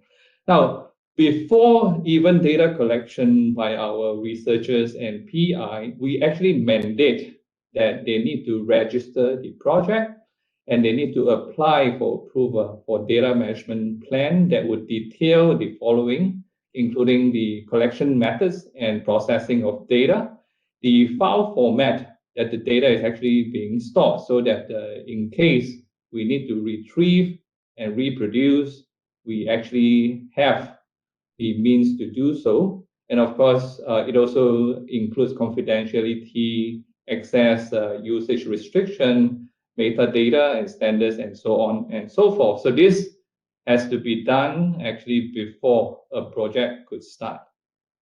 And of course, these days, unlike what we used to do before, we write everything on a notebook, and at the end of which, it's quite limited to the lab. We have now open notebook. It could be still in the form of this paper, this documentation, or increasingly, it's a digital documentation. But importantly, we actually require notebook to be shared actually whenever needed. So sometimes when we carry out audits, we're going to make sure that the lab notebooks actually detailing all the data curation process and the experimenters analysis to be actually provided to us. So this actually helps to foster the culture of open notebook. And this in part would help to validate published findings to mitigate the reproducibility crisis that many speakers before me has actually articulated about. Of course, alongside that, we definitely encourage open source sharing. So as we all know, many researchers now develop their own custom in-house code to help them analyze or visualize the data they collected. If these source codes are not available publicly, it is going to be extremely challenging for others to actually try to analyze, retrieve, or reproduce the data. So having access to all this code is very essential to support the validation of one's finding, and importantly, to help others to build upon your own work. So code, we actually, encourage people to host it somewhere that is publicly available so that others in the community can search and access it. For example, GitHub is a very popular platform that my lab have also used, for example, in this case, to store the source code that we have derived from Wolfram Mathematica for this particular software that we have developed to quantify subcellular structures in confocal images. So this is publicly accessible. Anyone who actually needs to use this could download. Anyone needs to analyze it will be able to replicate the source code that is available from GitHub. So alongside that, of course, we definitely support open access in a very robust fashion at our institution, NTU. We fully endorse the principle of open access for all our staff and also our graduate students doing research to make sure that their publications and their thesis included actually subscribe to the open access policy. So this is consistent with not just our local funding agency, but also international funders for research outputs to be made open access. So this actually provides appropriate support for NTU authors to meet both our funders as well as the research community open access requirement. Alongside this, I think much has been talked about open data. Now we require final research data by our research authors to be made available at our institutional data repository or data repository NTU or Dr. NTU that would have, or otherwise, they can also deposit it in an external open access data repository as long as they indicate so. We definitely are cognizant that under certain circumstances, as has been mentioned earlier, now some of this work may not necessarily be suitable to be deposited in this data repository due to various reasons. It could be confidentiality, it could be sensitivity, security concern, or certain obligations to the third-party collaborator. But however, wherever possible, we would actually need the metadata as well as the abstract that exclude these sensitive information to be deposited in our data repository. And for those that have been embargoed, we actually allow a period of 24 months that contain sensitive information to be excluded, but after which we would actually really encourage authors to make them publicly accessible unless there are certain exceptional circumstances that requires further renewal beyond the period of 24 months. Generally, we give them 2 years, after which we tell them, please deposit your data in a publicly accessible database. So in terms of the data repository that we have, it is certainly institutional based. It actually seeks to curate, store, preserve, and make available, and also enable the downloading of digital data that is generated by the whole of the NTU community across different disciplines. So this repository actually provides guidance for managing, sharing, and reusing research data. At the end of the day, what we really want is to promote responsible data sharing in support of open science, and alongside that, importantly, to support research integrity. So what can be deposited, as I've mentioned earlier, this would be final research data from all projects carried out in our institution. Having said that, the uploaded content, we've got to make sure that it does not infringe upon the copyrights or other IP rights, and must be void of identifier information, especially those coming from our medical school that contain human and patient data. What I want to actually also highlight is that our data repository at NTU has been certified by Core Trust Seal, in that this is actually the first in Singapore to be actually certified. So now moving on a little bit more granular details on data sharing. The final research data is from projects carried out at NTU, and it should be made available in a timely and responsible manner. The sharing should be based on Creative Commons license, which all of you are aware is for non-commercial application only, and must correctly attribute the data source in NTU unless specified in the data management plan. And the data documentation shall be shared together with the final research data to facilitate the reuse of the research data. On your right, what you see is an example of some of the data being actually shared at the Dr. NTU by my institution, Lee Kong Chian School of Medicine, which you can already appreciate from this data first. Anyone could just go in to download and actually access the data whenever needed. Now, from an institutional point of view, at my medical school, we further promote open science culture by putting in place a good research practice office. This was established back in 2018. And really, the reason for doing so is to provide a positive culture to enable better research and integrity and also ethical practice.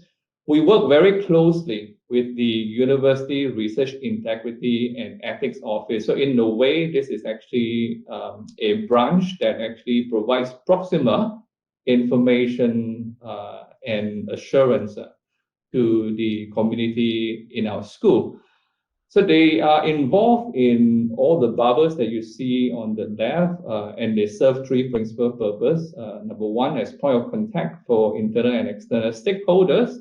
In this case, they liaise with the university and external regulatory bodies to update on matters on research data management practices, as well as open science. The second role is to reinforce the research data management practices. So in this case, they assist in developing data governance framework and overarching research data handling SOPs. Now, importantly, this office also conducts regular research data audits to make sure that all our researchers actually comply to the data management plan. And this would be followed up with corrective actions for non-compliances. So we take this actually rather seriously. And finally, is to enhance research integrity, education, training, and innovation. So not just as an office that conduct data audits and liaise, but also as an office that help educate the community through workshops, through courses, to make sure that everyone actually is informed about the emerging challenges. And overall, this we believe would help to promote a good culture of research practice based on open science. Now, moving on beyond the local institutional level to actually talk a little bit about what we're doing at the national level, and this is exemplified by one of our major grant agency, National Medical Research Council, that is under the purview of Ministry of Health.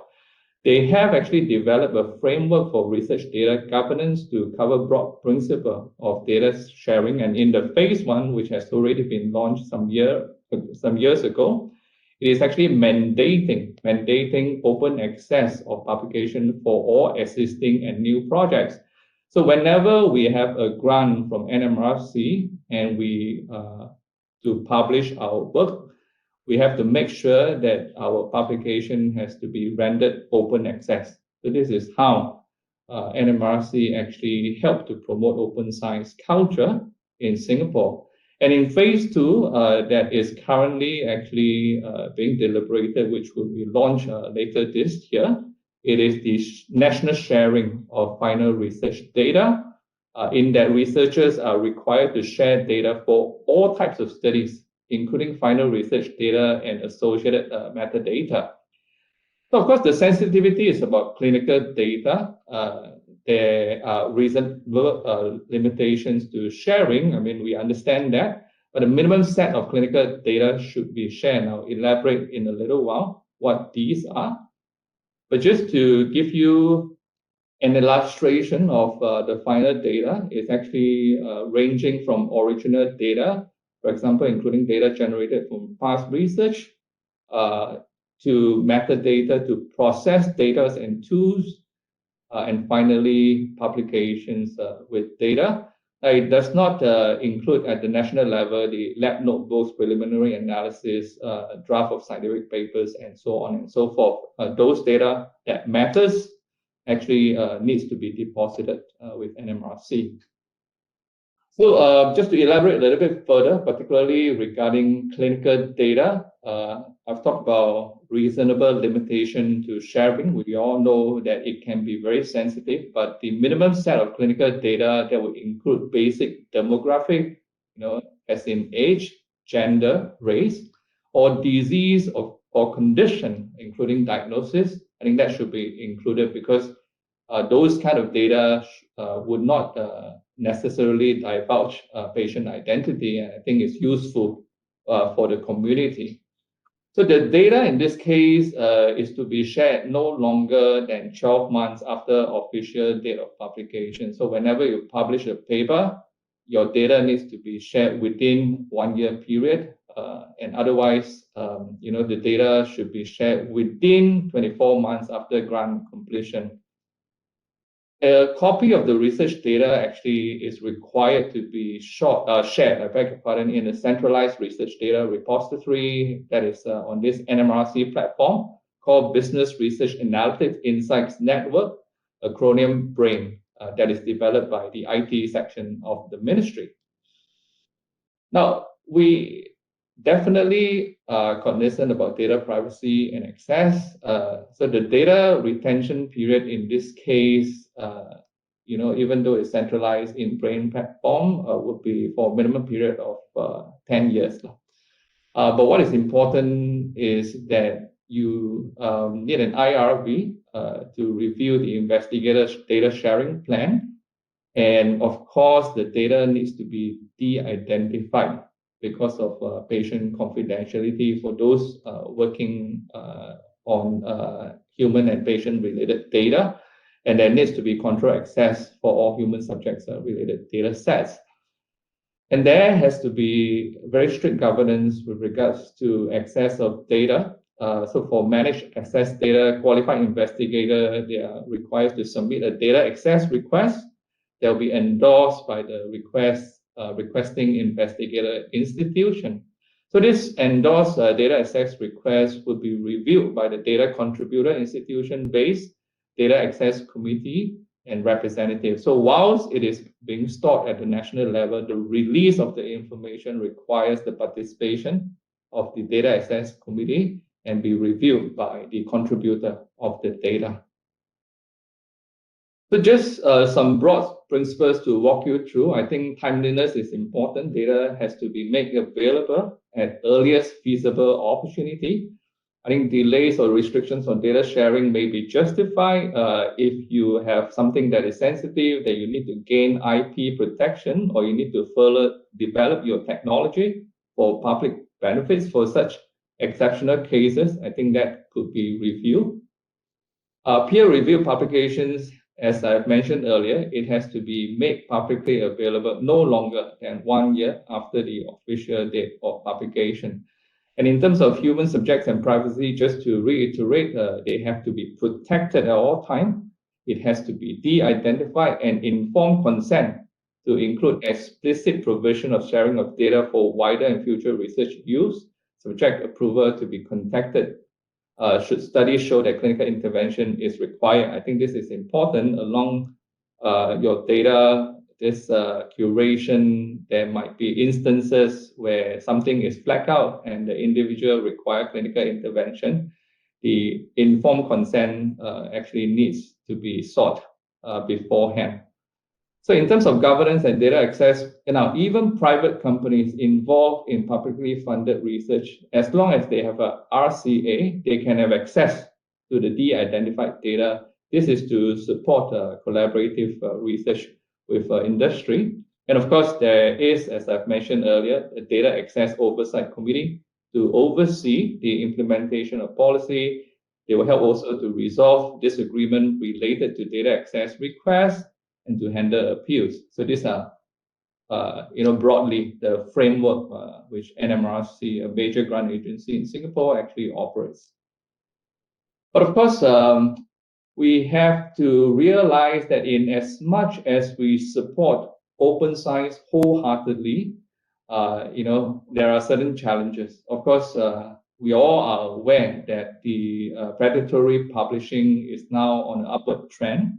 I'm sure all of us actually get emails from all these predatory publisher, even predatory conferences. So this, unfortunately, accompany the rise of the open access movement that we have to make sure that our research performers are aware of. There is also some restriction on flexibility. In our case, for pre-registration and registered report, they are quite fixed in terms of data analysis method. So they cannot be changed or developed once the data collection starts. So this has to be looked at as well. And finally, as some of the speakers have also mentioned, I think the incentive structure not quite in place yet. I think system that reward open science practices, for the most part, they are quite rare. Researchers, as many have also mentioned, they are assessed according to traditional standards like quantity of publication and statistically significant results. So this is something that definitely needs further refinement. So while many reputable journals, institutions, and senior researchers declare their open support for open methods, I mean, realistically, few journals still publish negative results or results related to replication of studies because many would consider these not to be novel. So I think these are some challenges that we need to put our collective thoughts together to see how to mitigate and refine the processes along the way. So just to be succinct, this is my last slide. Of course, there are many platforms that actually we could use to support an open science culture, and what is shown here are actually examples of which.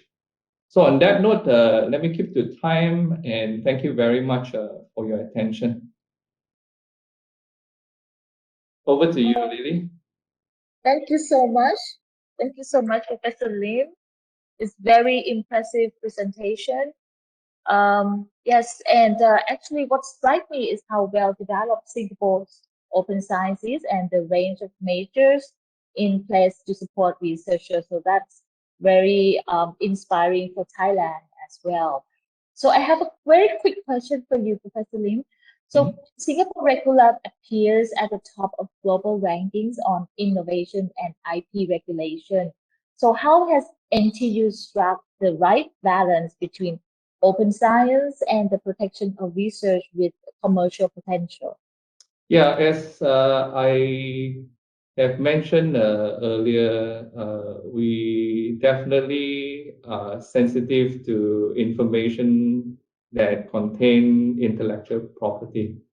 So hence, we allow our researchers handling such information to have a reasonable length of embargo period before they deposit it for open access. So in our case, would be 2 years. But of course, by then, if the IP, this sensitivity persists, they can come back to us and we can authorize a longer period until the IP sensitivity is being resolved. So indeed, this is actually a fine balance that we are also trying to manage between supporting open access and at the same time protecting the sensitive info from the researchers. Yeah. That's great. I think that we need people who really understand the sensitivity to handle this kind of thing. Thank you so much for your brilliant answers. So, well, I would love to discuss more, but we really have to move on now. And also with the thank you so much for your presentation. So it's not time now to move on to the second half of today's program, which is the panel discussion. I'm so sorry about the time that's quite late, but I cannot, stop everyone because it's like all the presentation are really great and also the questions as well. So thank you very much for all that. So for the panelists today, we are having many experts joining from Germany, Belgium, Malaysia, and Thailand. So please let me introduce the panelists. The first one is Dr. Roland Pirushka, Project Manager, European Plant Phenotyping Network and Senior Researcher from Forschungszentrum Zurich in Germany. The second one, Dr. Julian Schicort, who is Senior Policy Officer at the Guide of European Research Intensive University. She's now with us today already. Yes. Hi, Julian. So the next one is Dr. Nirawat Hamajak, Director of SMT Development Division Thailand Science Research and Innovation or TSRI. สวัสดีค่ะ Dr. Nirawat. สวัสดีครับ Hello. And the last one is Professor Prasit Pulitaphorn Kim. สวัสดีค่ะ Executive Vice President and my boss at NASDA. Very nice to see you, Professor Prasit. I'm now working.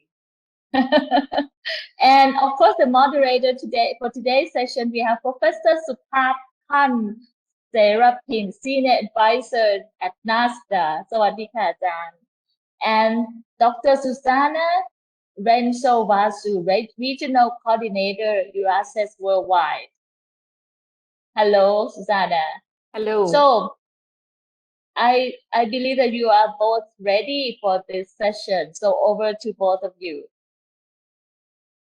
Thank you so much. And if Professor Supaphan allows, then perhaps I start the session.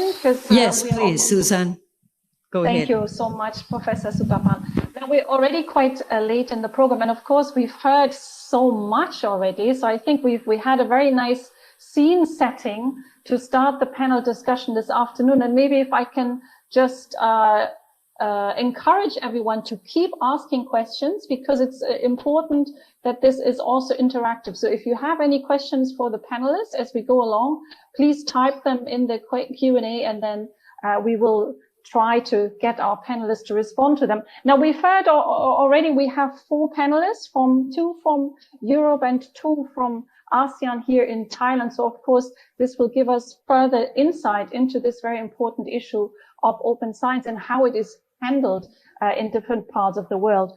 Now, maybe my first question, so we get started straight away. The first question directed to Dr. Julian and Dr. Roland.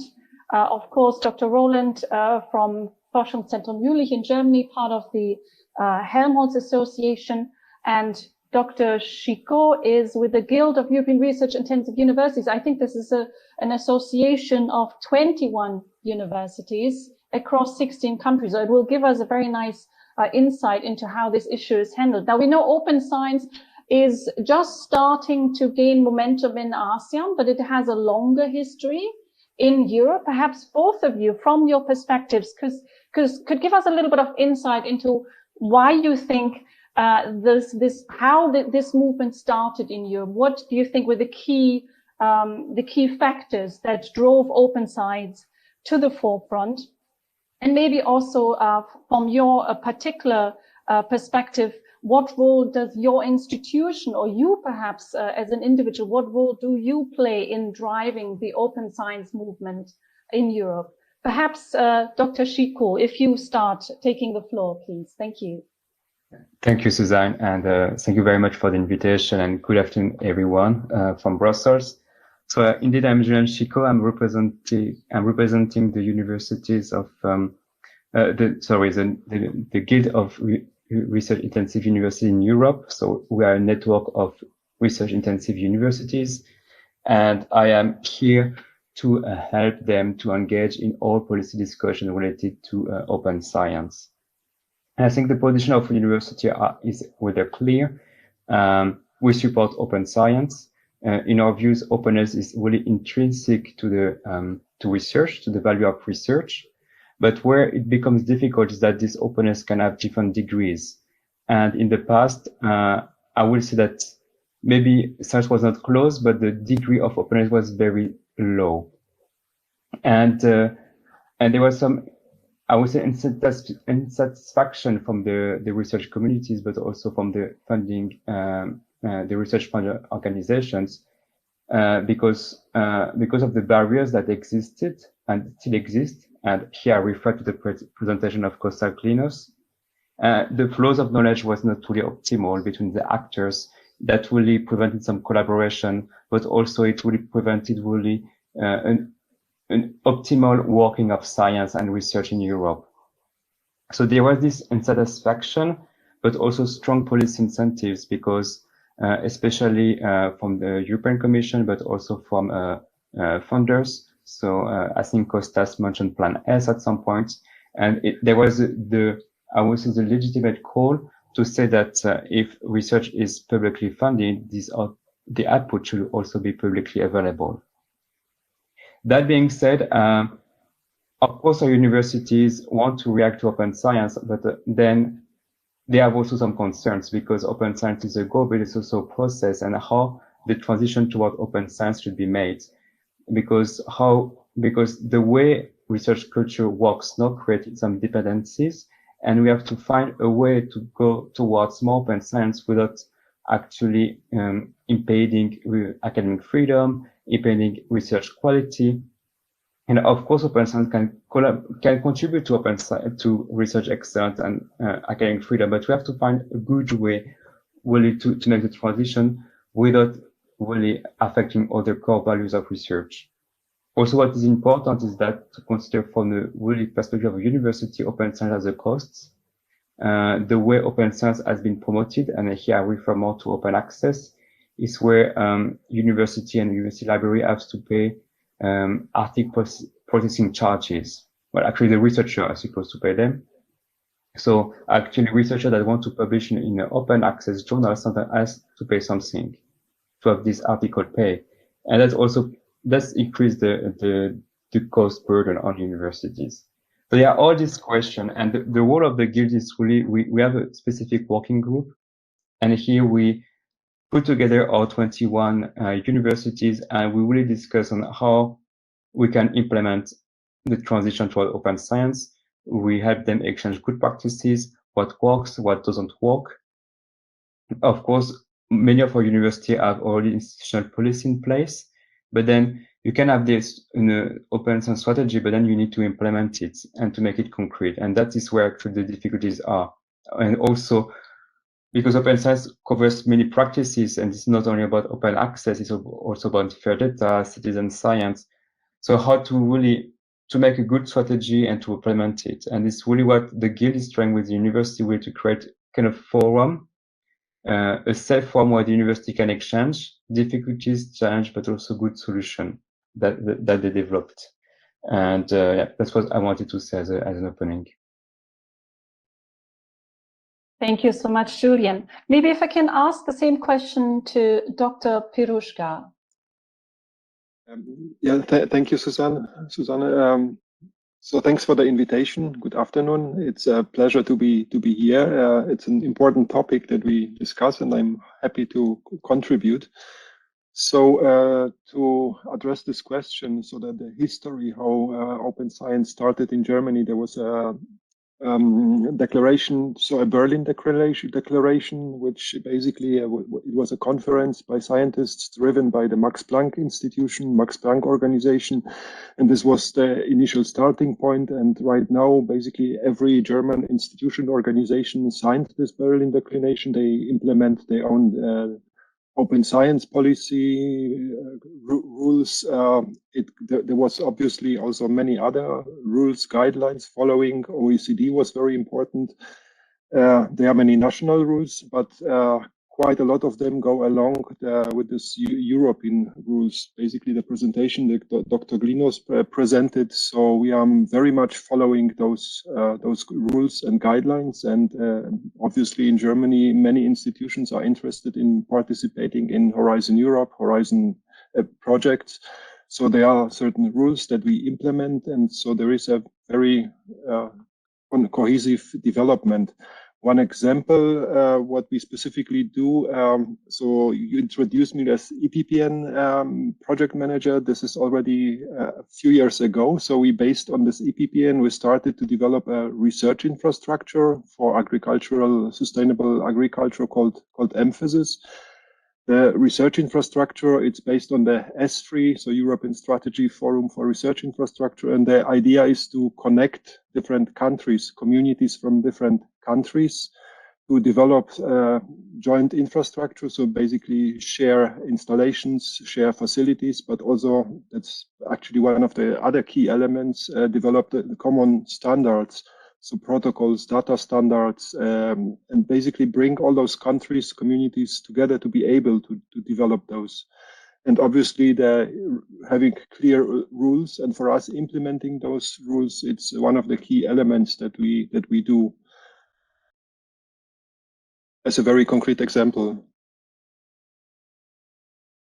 Thank you very much. I think that's very interesting. I think both of you were referring to, I think, what Dr. Gleaners referred to as the top-down approach. So it's kind of the legislative framework that pushes open science. You were mentioning Horizon Europe, which is the EU's framework program for research and innovation. So the big funding program that Europe has in place. And Dr. Pirushka was talking about, in the German context, it's also the funding body that implements certain rules that then the researchers need to, of course, navigate within this particular system. Now, maybe as a follow-up question, to what extent do you think, and we've heard that, I think, in the chat, on the researchers themselves have a little bit of resentment, or not resentment, but concern, how that affects their research output when they have to apply to these open science regulations. Why do you think is open science important for researchers? What is the biggest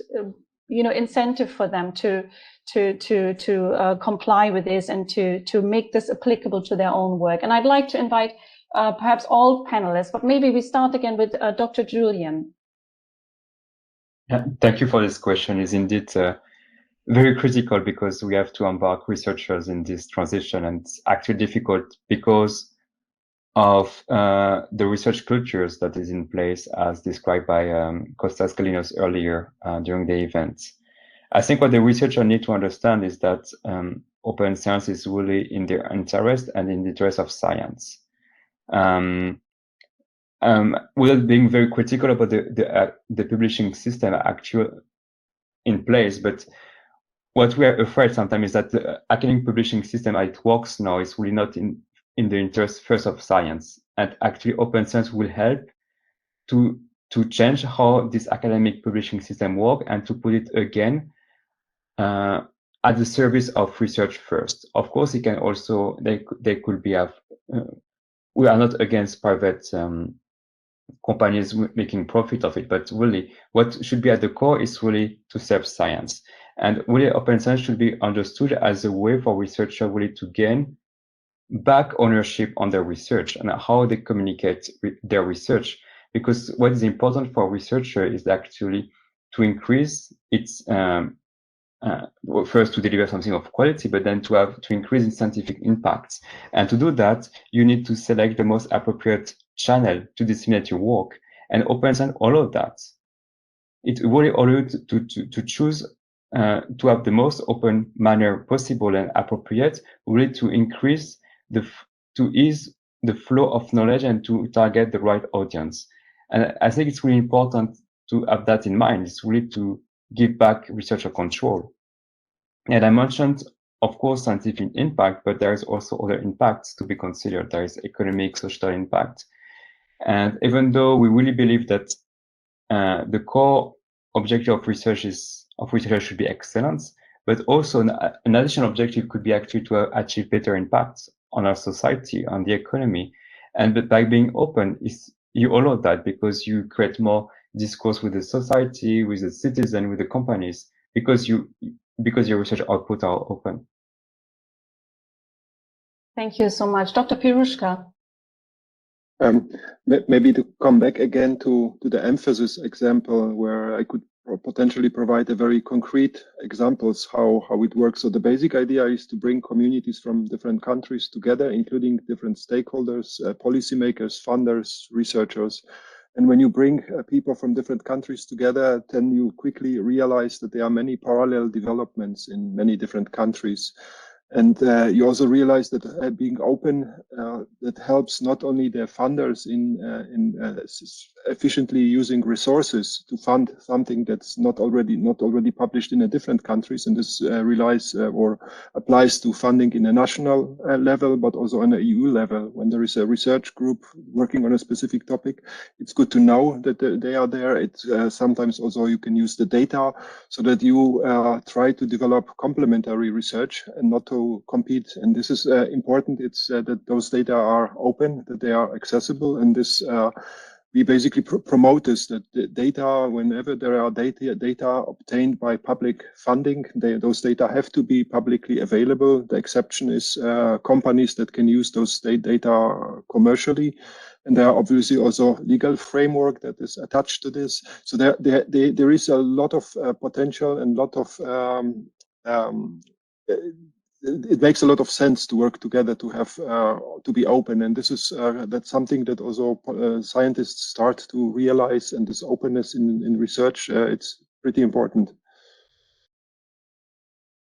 Thank you so much. And I'd also like to invite our two panelists from Thailand to perhaps share their view on this same question. Why is it important for researchers in Thailand and in other ASEAN countries as well to incorporate open science into their activities? Perhaps Dr. Nirawat, if you could take the floor. Thank you. I think the societal impact is now the key that people are talking about, why researchers now need to be open. And actually, the investment in terms of research, mostly coming from the public tax, and then it need to be impact for the whole people that actually spend their money on that. And actually, I have some few slides. So I promise I will be very quick on it because the time is quite short. May I share some slides? Of course, please do. Thank you. So basically, the Thailand Science Research and Innovation, we are actually quite new to the system because of the reform of the ministries 3 years ago. And actually, for open science, I think it's quite early for us. And actually, for the trend and people, for example, the UNESCO framework that provide the guidelines, and then we need to actually adapt and do some policies on that, and the practices that I will mention that okay.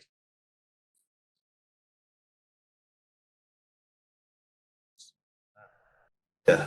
So these 3 years, we actually started our process by doing the budget allocated to 9 program management units. So it's quite early, and then we still not the whole thing is not completed yet. So we are still need to make a new plan for the next 5 years, and is now on shelf to be considered by the cabinet. And also the budget allocated we did for 3 years now, and we still need to empower the whole system, and including the policies, including open science, to be emphasized on that as well. And the evaluation, as we have now the budget allocation in one place, so we think the convening power from giving the money and budget through the 9 program management units can be emphasized on some policy that we need to be directed.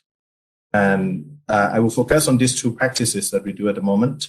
It started from when we were TRF, the Thailand Research Fund, that we funded some open access journals in Thailand. But I would say these mostly collected the conference proceedings from maybe early researchers in their career, and also some postgraduate students. And then we still need to improve the research quality on these Thai journals, but it's free of charge, and it can be accessed, a lot of them.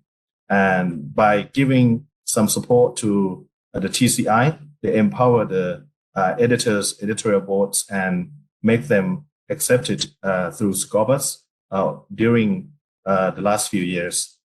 And for the open infrastructure, I would like to say that now we try to establish one database we call an STIS, which is developed from the STDB, the previous one, to collect the whole countries that we spend money on the equipments and science infrastructure to be collected and showing where they are. And because we found in the past few years that people tend to buy things duplicate even they are in the same university, they don't share the equipment. And now we try to link this new system to the existing systems from the higher education database and the research database that we use for review proposal and granted. And this we provide in the future, we expect it to provide the scientists that actually taking care of the laboratories and equipments that can be served for others as well. So basically going to be listed on the program, showing where they are and who is the contact, and perhaps also service to the private sectors as well with the fees listed.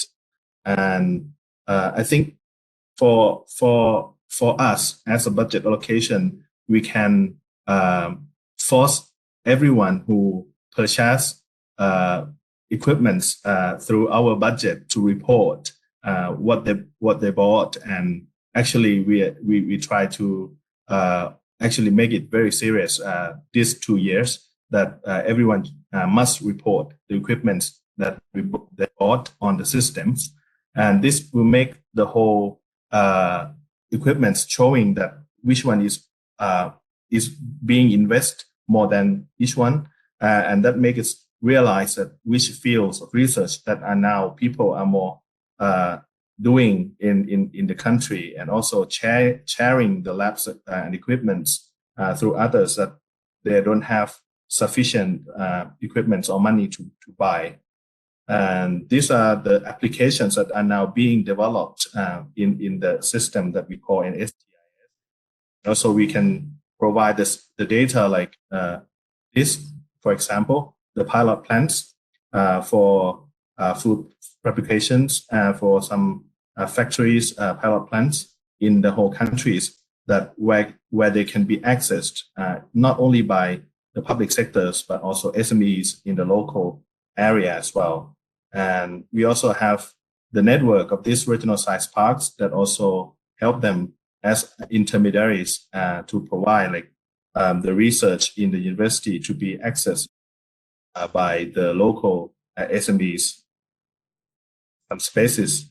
And we also have large research facilities like synchrotron that also open for users from the whole world. Actually, the local Thai users, you can see the numbers in the blue line, the blue line here. And the ASEAN users, we also have a few from foreign users, international as well. And we also going to invest in the big synchrotron 3G EV, and that's going to be like share facilities for people, scientists from the whole world that can come and conduct their experiments. And we also have this astronomy, as you can see that in the global area, that we can have the location for different area that we can observe different skies. So then this network actually can share the data for the whole world through this network we call VLBI. And also this one, just last year that we invested about 600 million baht to NASDA to have the high supercomputer, high performance supercomputer that hope for sharing for the whole country as a national infrastructure through this network called Thai SC.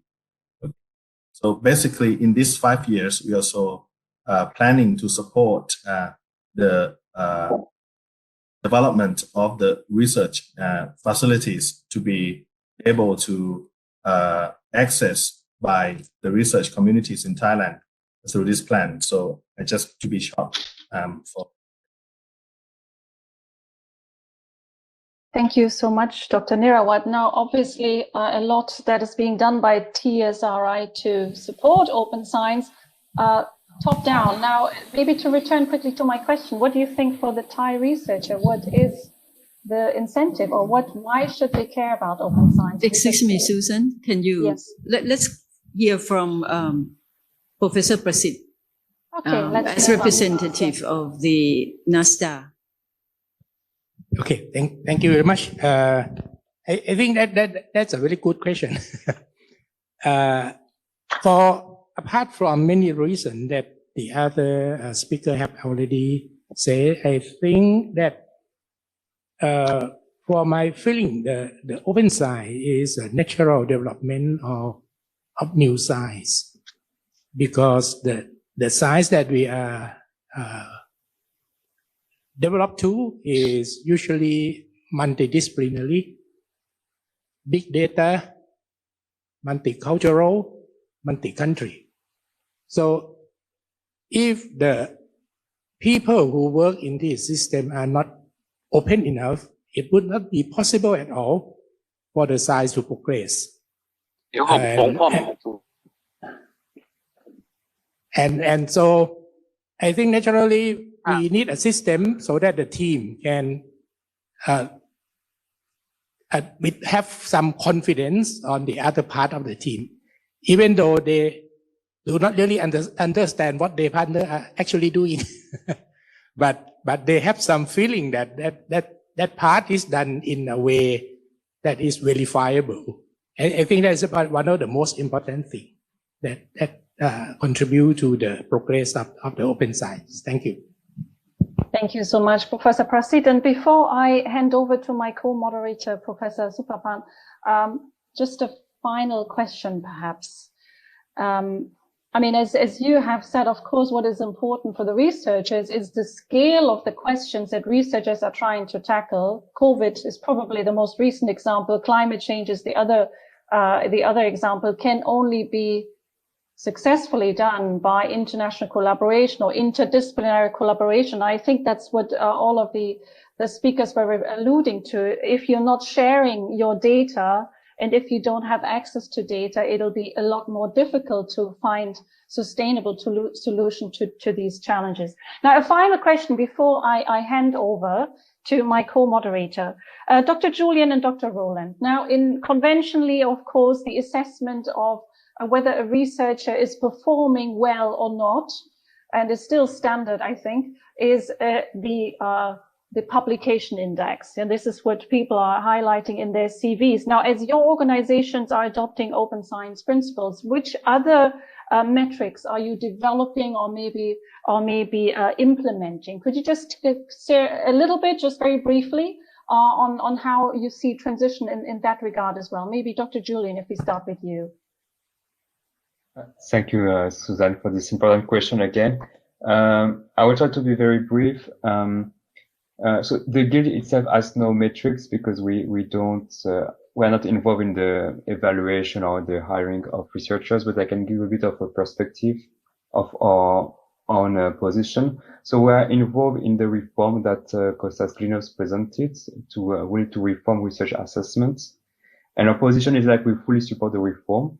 It's not possible, in our views, to rely only on one or two indicators to properly assess research quality. So we need to have a more diverse set of indicators because we need to have a more accurate assessment of what research quality is. And that being said, our university have made a transition already. They refuse to rely exclusively on the general impact factors. They are really fully aware of the shortcomings, but also of the negative effects of this. But then again, the challenge is actually what to do next, because if we don't want to use one indicators, we have to find another system. And the guild is really supportive of the idea of having more qualitative peer review at the core of the research assessment. And this qualitative peer review should be supportive by what we call appropriate use of indicators. But of course, one indicator can become appropriate or inappropriate depending on the context and the purpose. So it's very difficult. And one academic community can reject one indicator in a specific context, whilst another academic community can use the same indicators. So it's really a difficult endeavor. And it's important that academic communities themselves are actually here to define what research excellence is and how to assess researchers. And a very last comment, I think our university really see the negative aspect of some indicators, but still we are facing an important challenge is that for one vacant position in a university, you have more than 100 application, sometimes 200. How do you, are you, as a recruiter, do you need to read everything that all these applicants have published? It becomes a really huge burden. So yes, sometimes our university have used, as part of many other indicators, some emblematic indicator just actually to make a first selection. Of course, there's other indicators. There is not only the GRF, but I think what we expect from the Commission, from the sector, is also some help of how to tackle this issue. Because if everything is qualitative and we have to read everything, it will be very difficult to recruit efficiently and assess efficiently researchers. Dr. Julian Chico, thank you so much. And finally, also Dr. Roland Pirushka. Yes, to make it maybe short, so quantitative KPIs or measures to assess people, there is for research positions, it's still mostly this publication records. But the situation it's changing. There are more and more new measures coming up. They are not yet qualitative, but in view of projects which are becoming more and more interdisciplinary or transdisciplinary, it's obvious that you need different skills. So talking also with our experts from the human resources, there is more and more demand that people are also engaged with different stakeholders, that they have experience not only in a lab, but also have experience with other stakeholders, that they have leadership experience, for example, in simple peer reviewing. So they are not only just submitting papers, but are also involved in this entire process in different steps of this process. Then also research impact. There was IP issues were mentioned. This is also quite important. Interaction with industry. So there are many different aspects. Quite often for very simple, let me call it simple postdoc positions, but even they require also communication skills and different set of skills, which also there are people submitting applications. They realize that this is more and more important. So the applications are not like they used to be potentially 20 years ago. And this is my publication record, and this is my topic. Right now, it's becoming more and more diverse, and this is recognized on both sides. On the one hand, on the human resources part, but also on the applicants. But clear rules or clear measures are not yet in place, at least in our position or in our situation.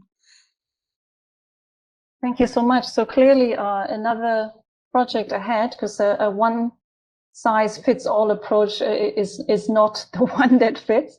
But thank you so much for your insights into this question. I'm handing over now to my co-moderator, Professor Dr. Supapan Serapin. Thank you, Susan.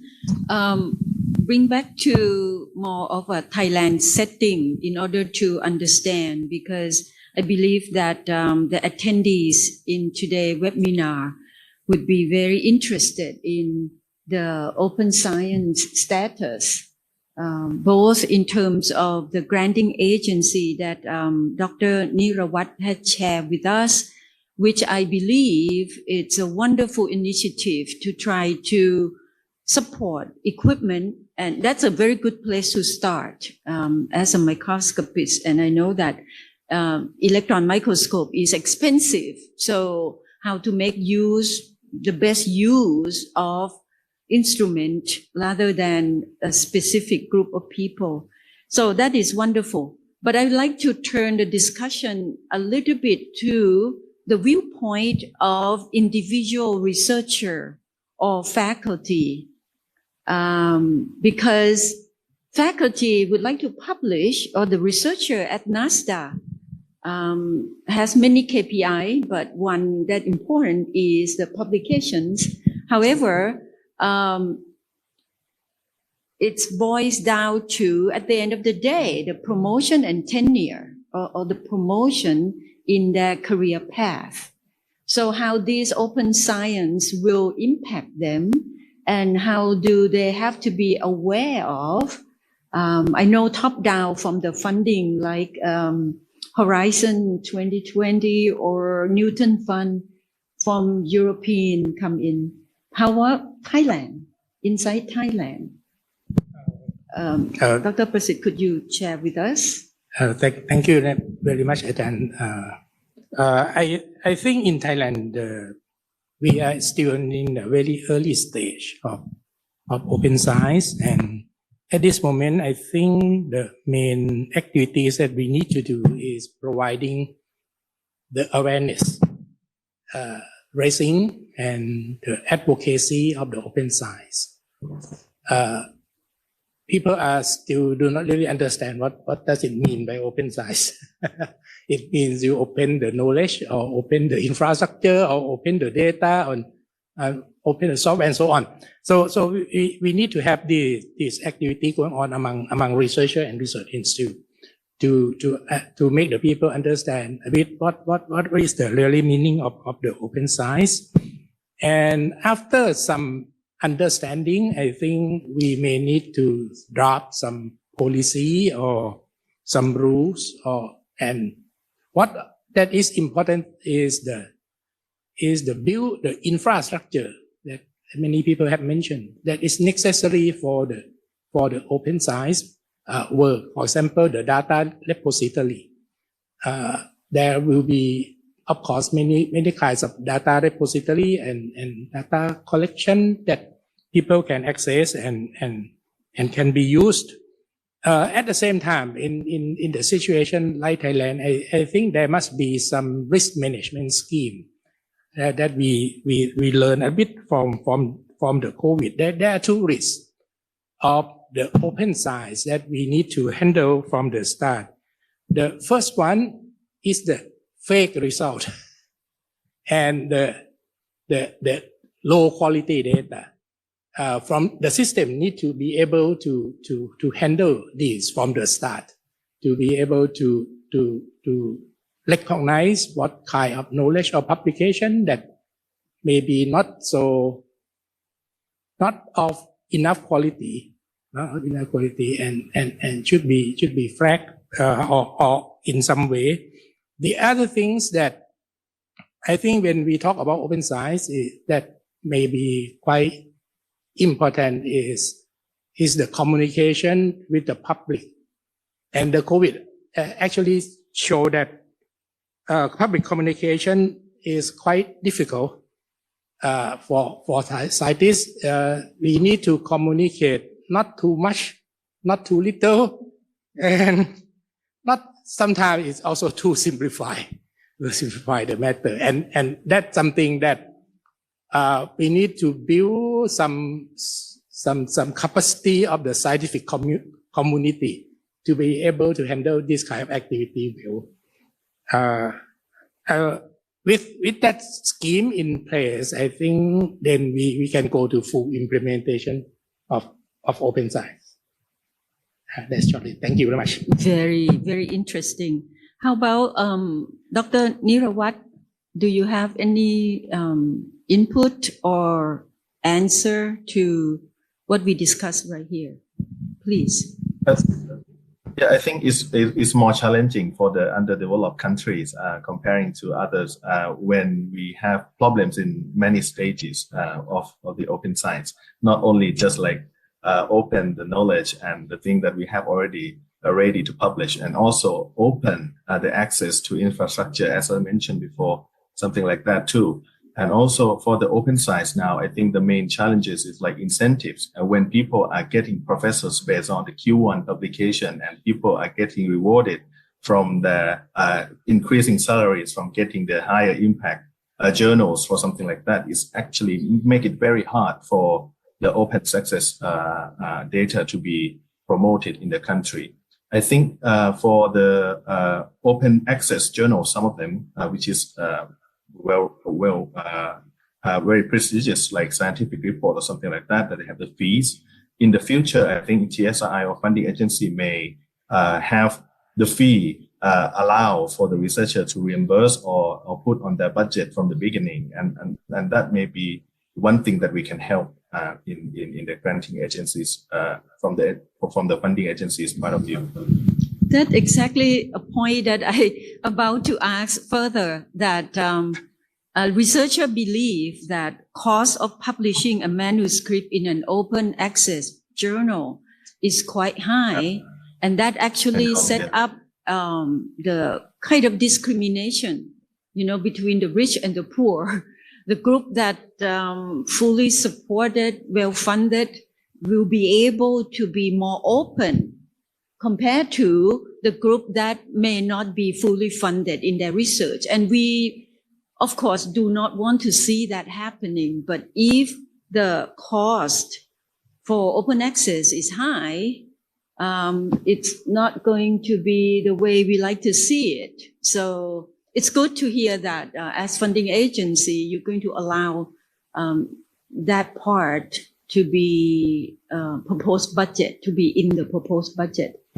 But back to NASDA researchers, that's also going, is the case that ongoing, isn't it? The group that can publish in open access journal actually are quite well-funded group compared to those who are not funded. Or do you have any support, a particular support for researcher to publish in open access journals?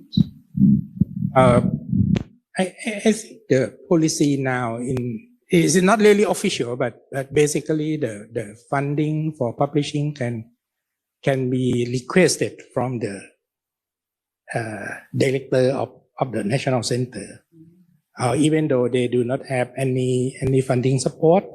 But of course, there must be some quality control for spending that money.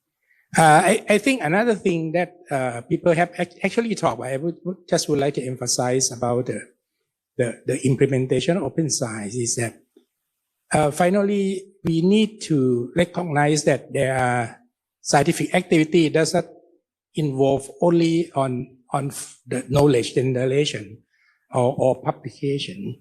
There are people who actually produce data and diligently produce data. And they need to be able to be recognized in some way. For example, the COVID-19 is a good example. In GISAID, you have 12 million sequence of data. And that's come from the work of the people around the world. Of course, the people who analyze that data must be very competent and really great scientists. But we cannot just reward the people who analyze the data. We need to recognize the people who produce the data as well, so that the system can work. That's the major challenge of the scientific community, how we can do that. With that, I believe we have been over time. The discussion should certainly go on. I believe that today is really a beginning and we just only scratched the surface. And from my personal input is that I am grateful for European colleagues who spearheaded this open science effort.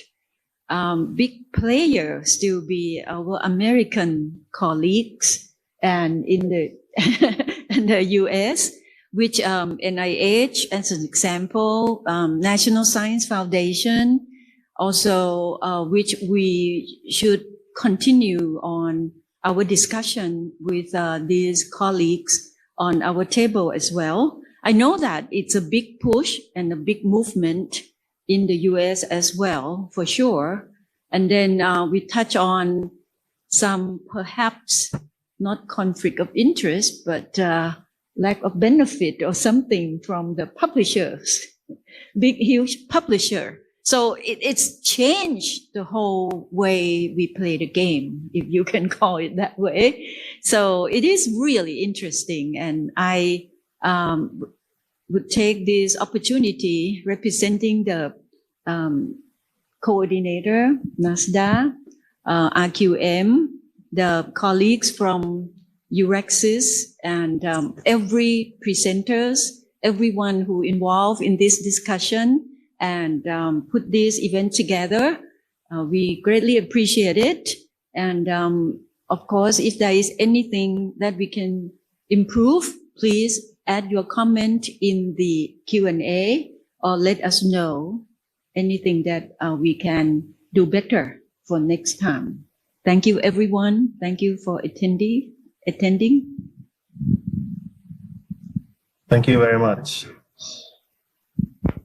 Thank you. Thank you. ขอบคุณค่ะ So thank you very much.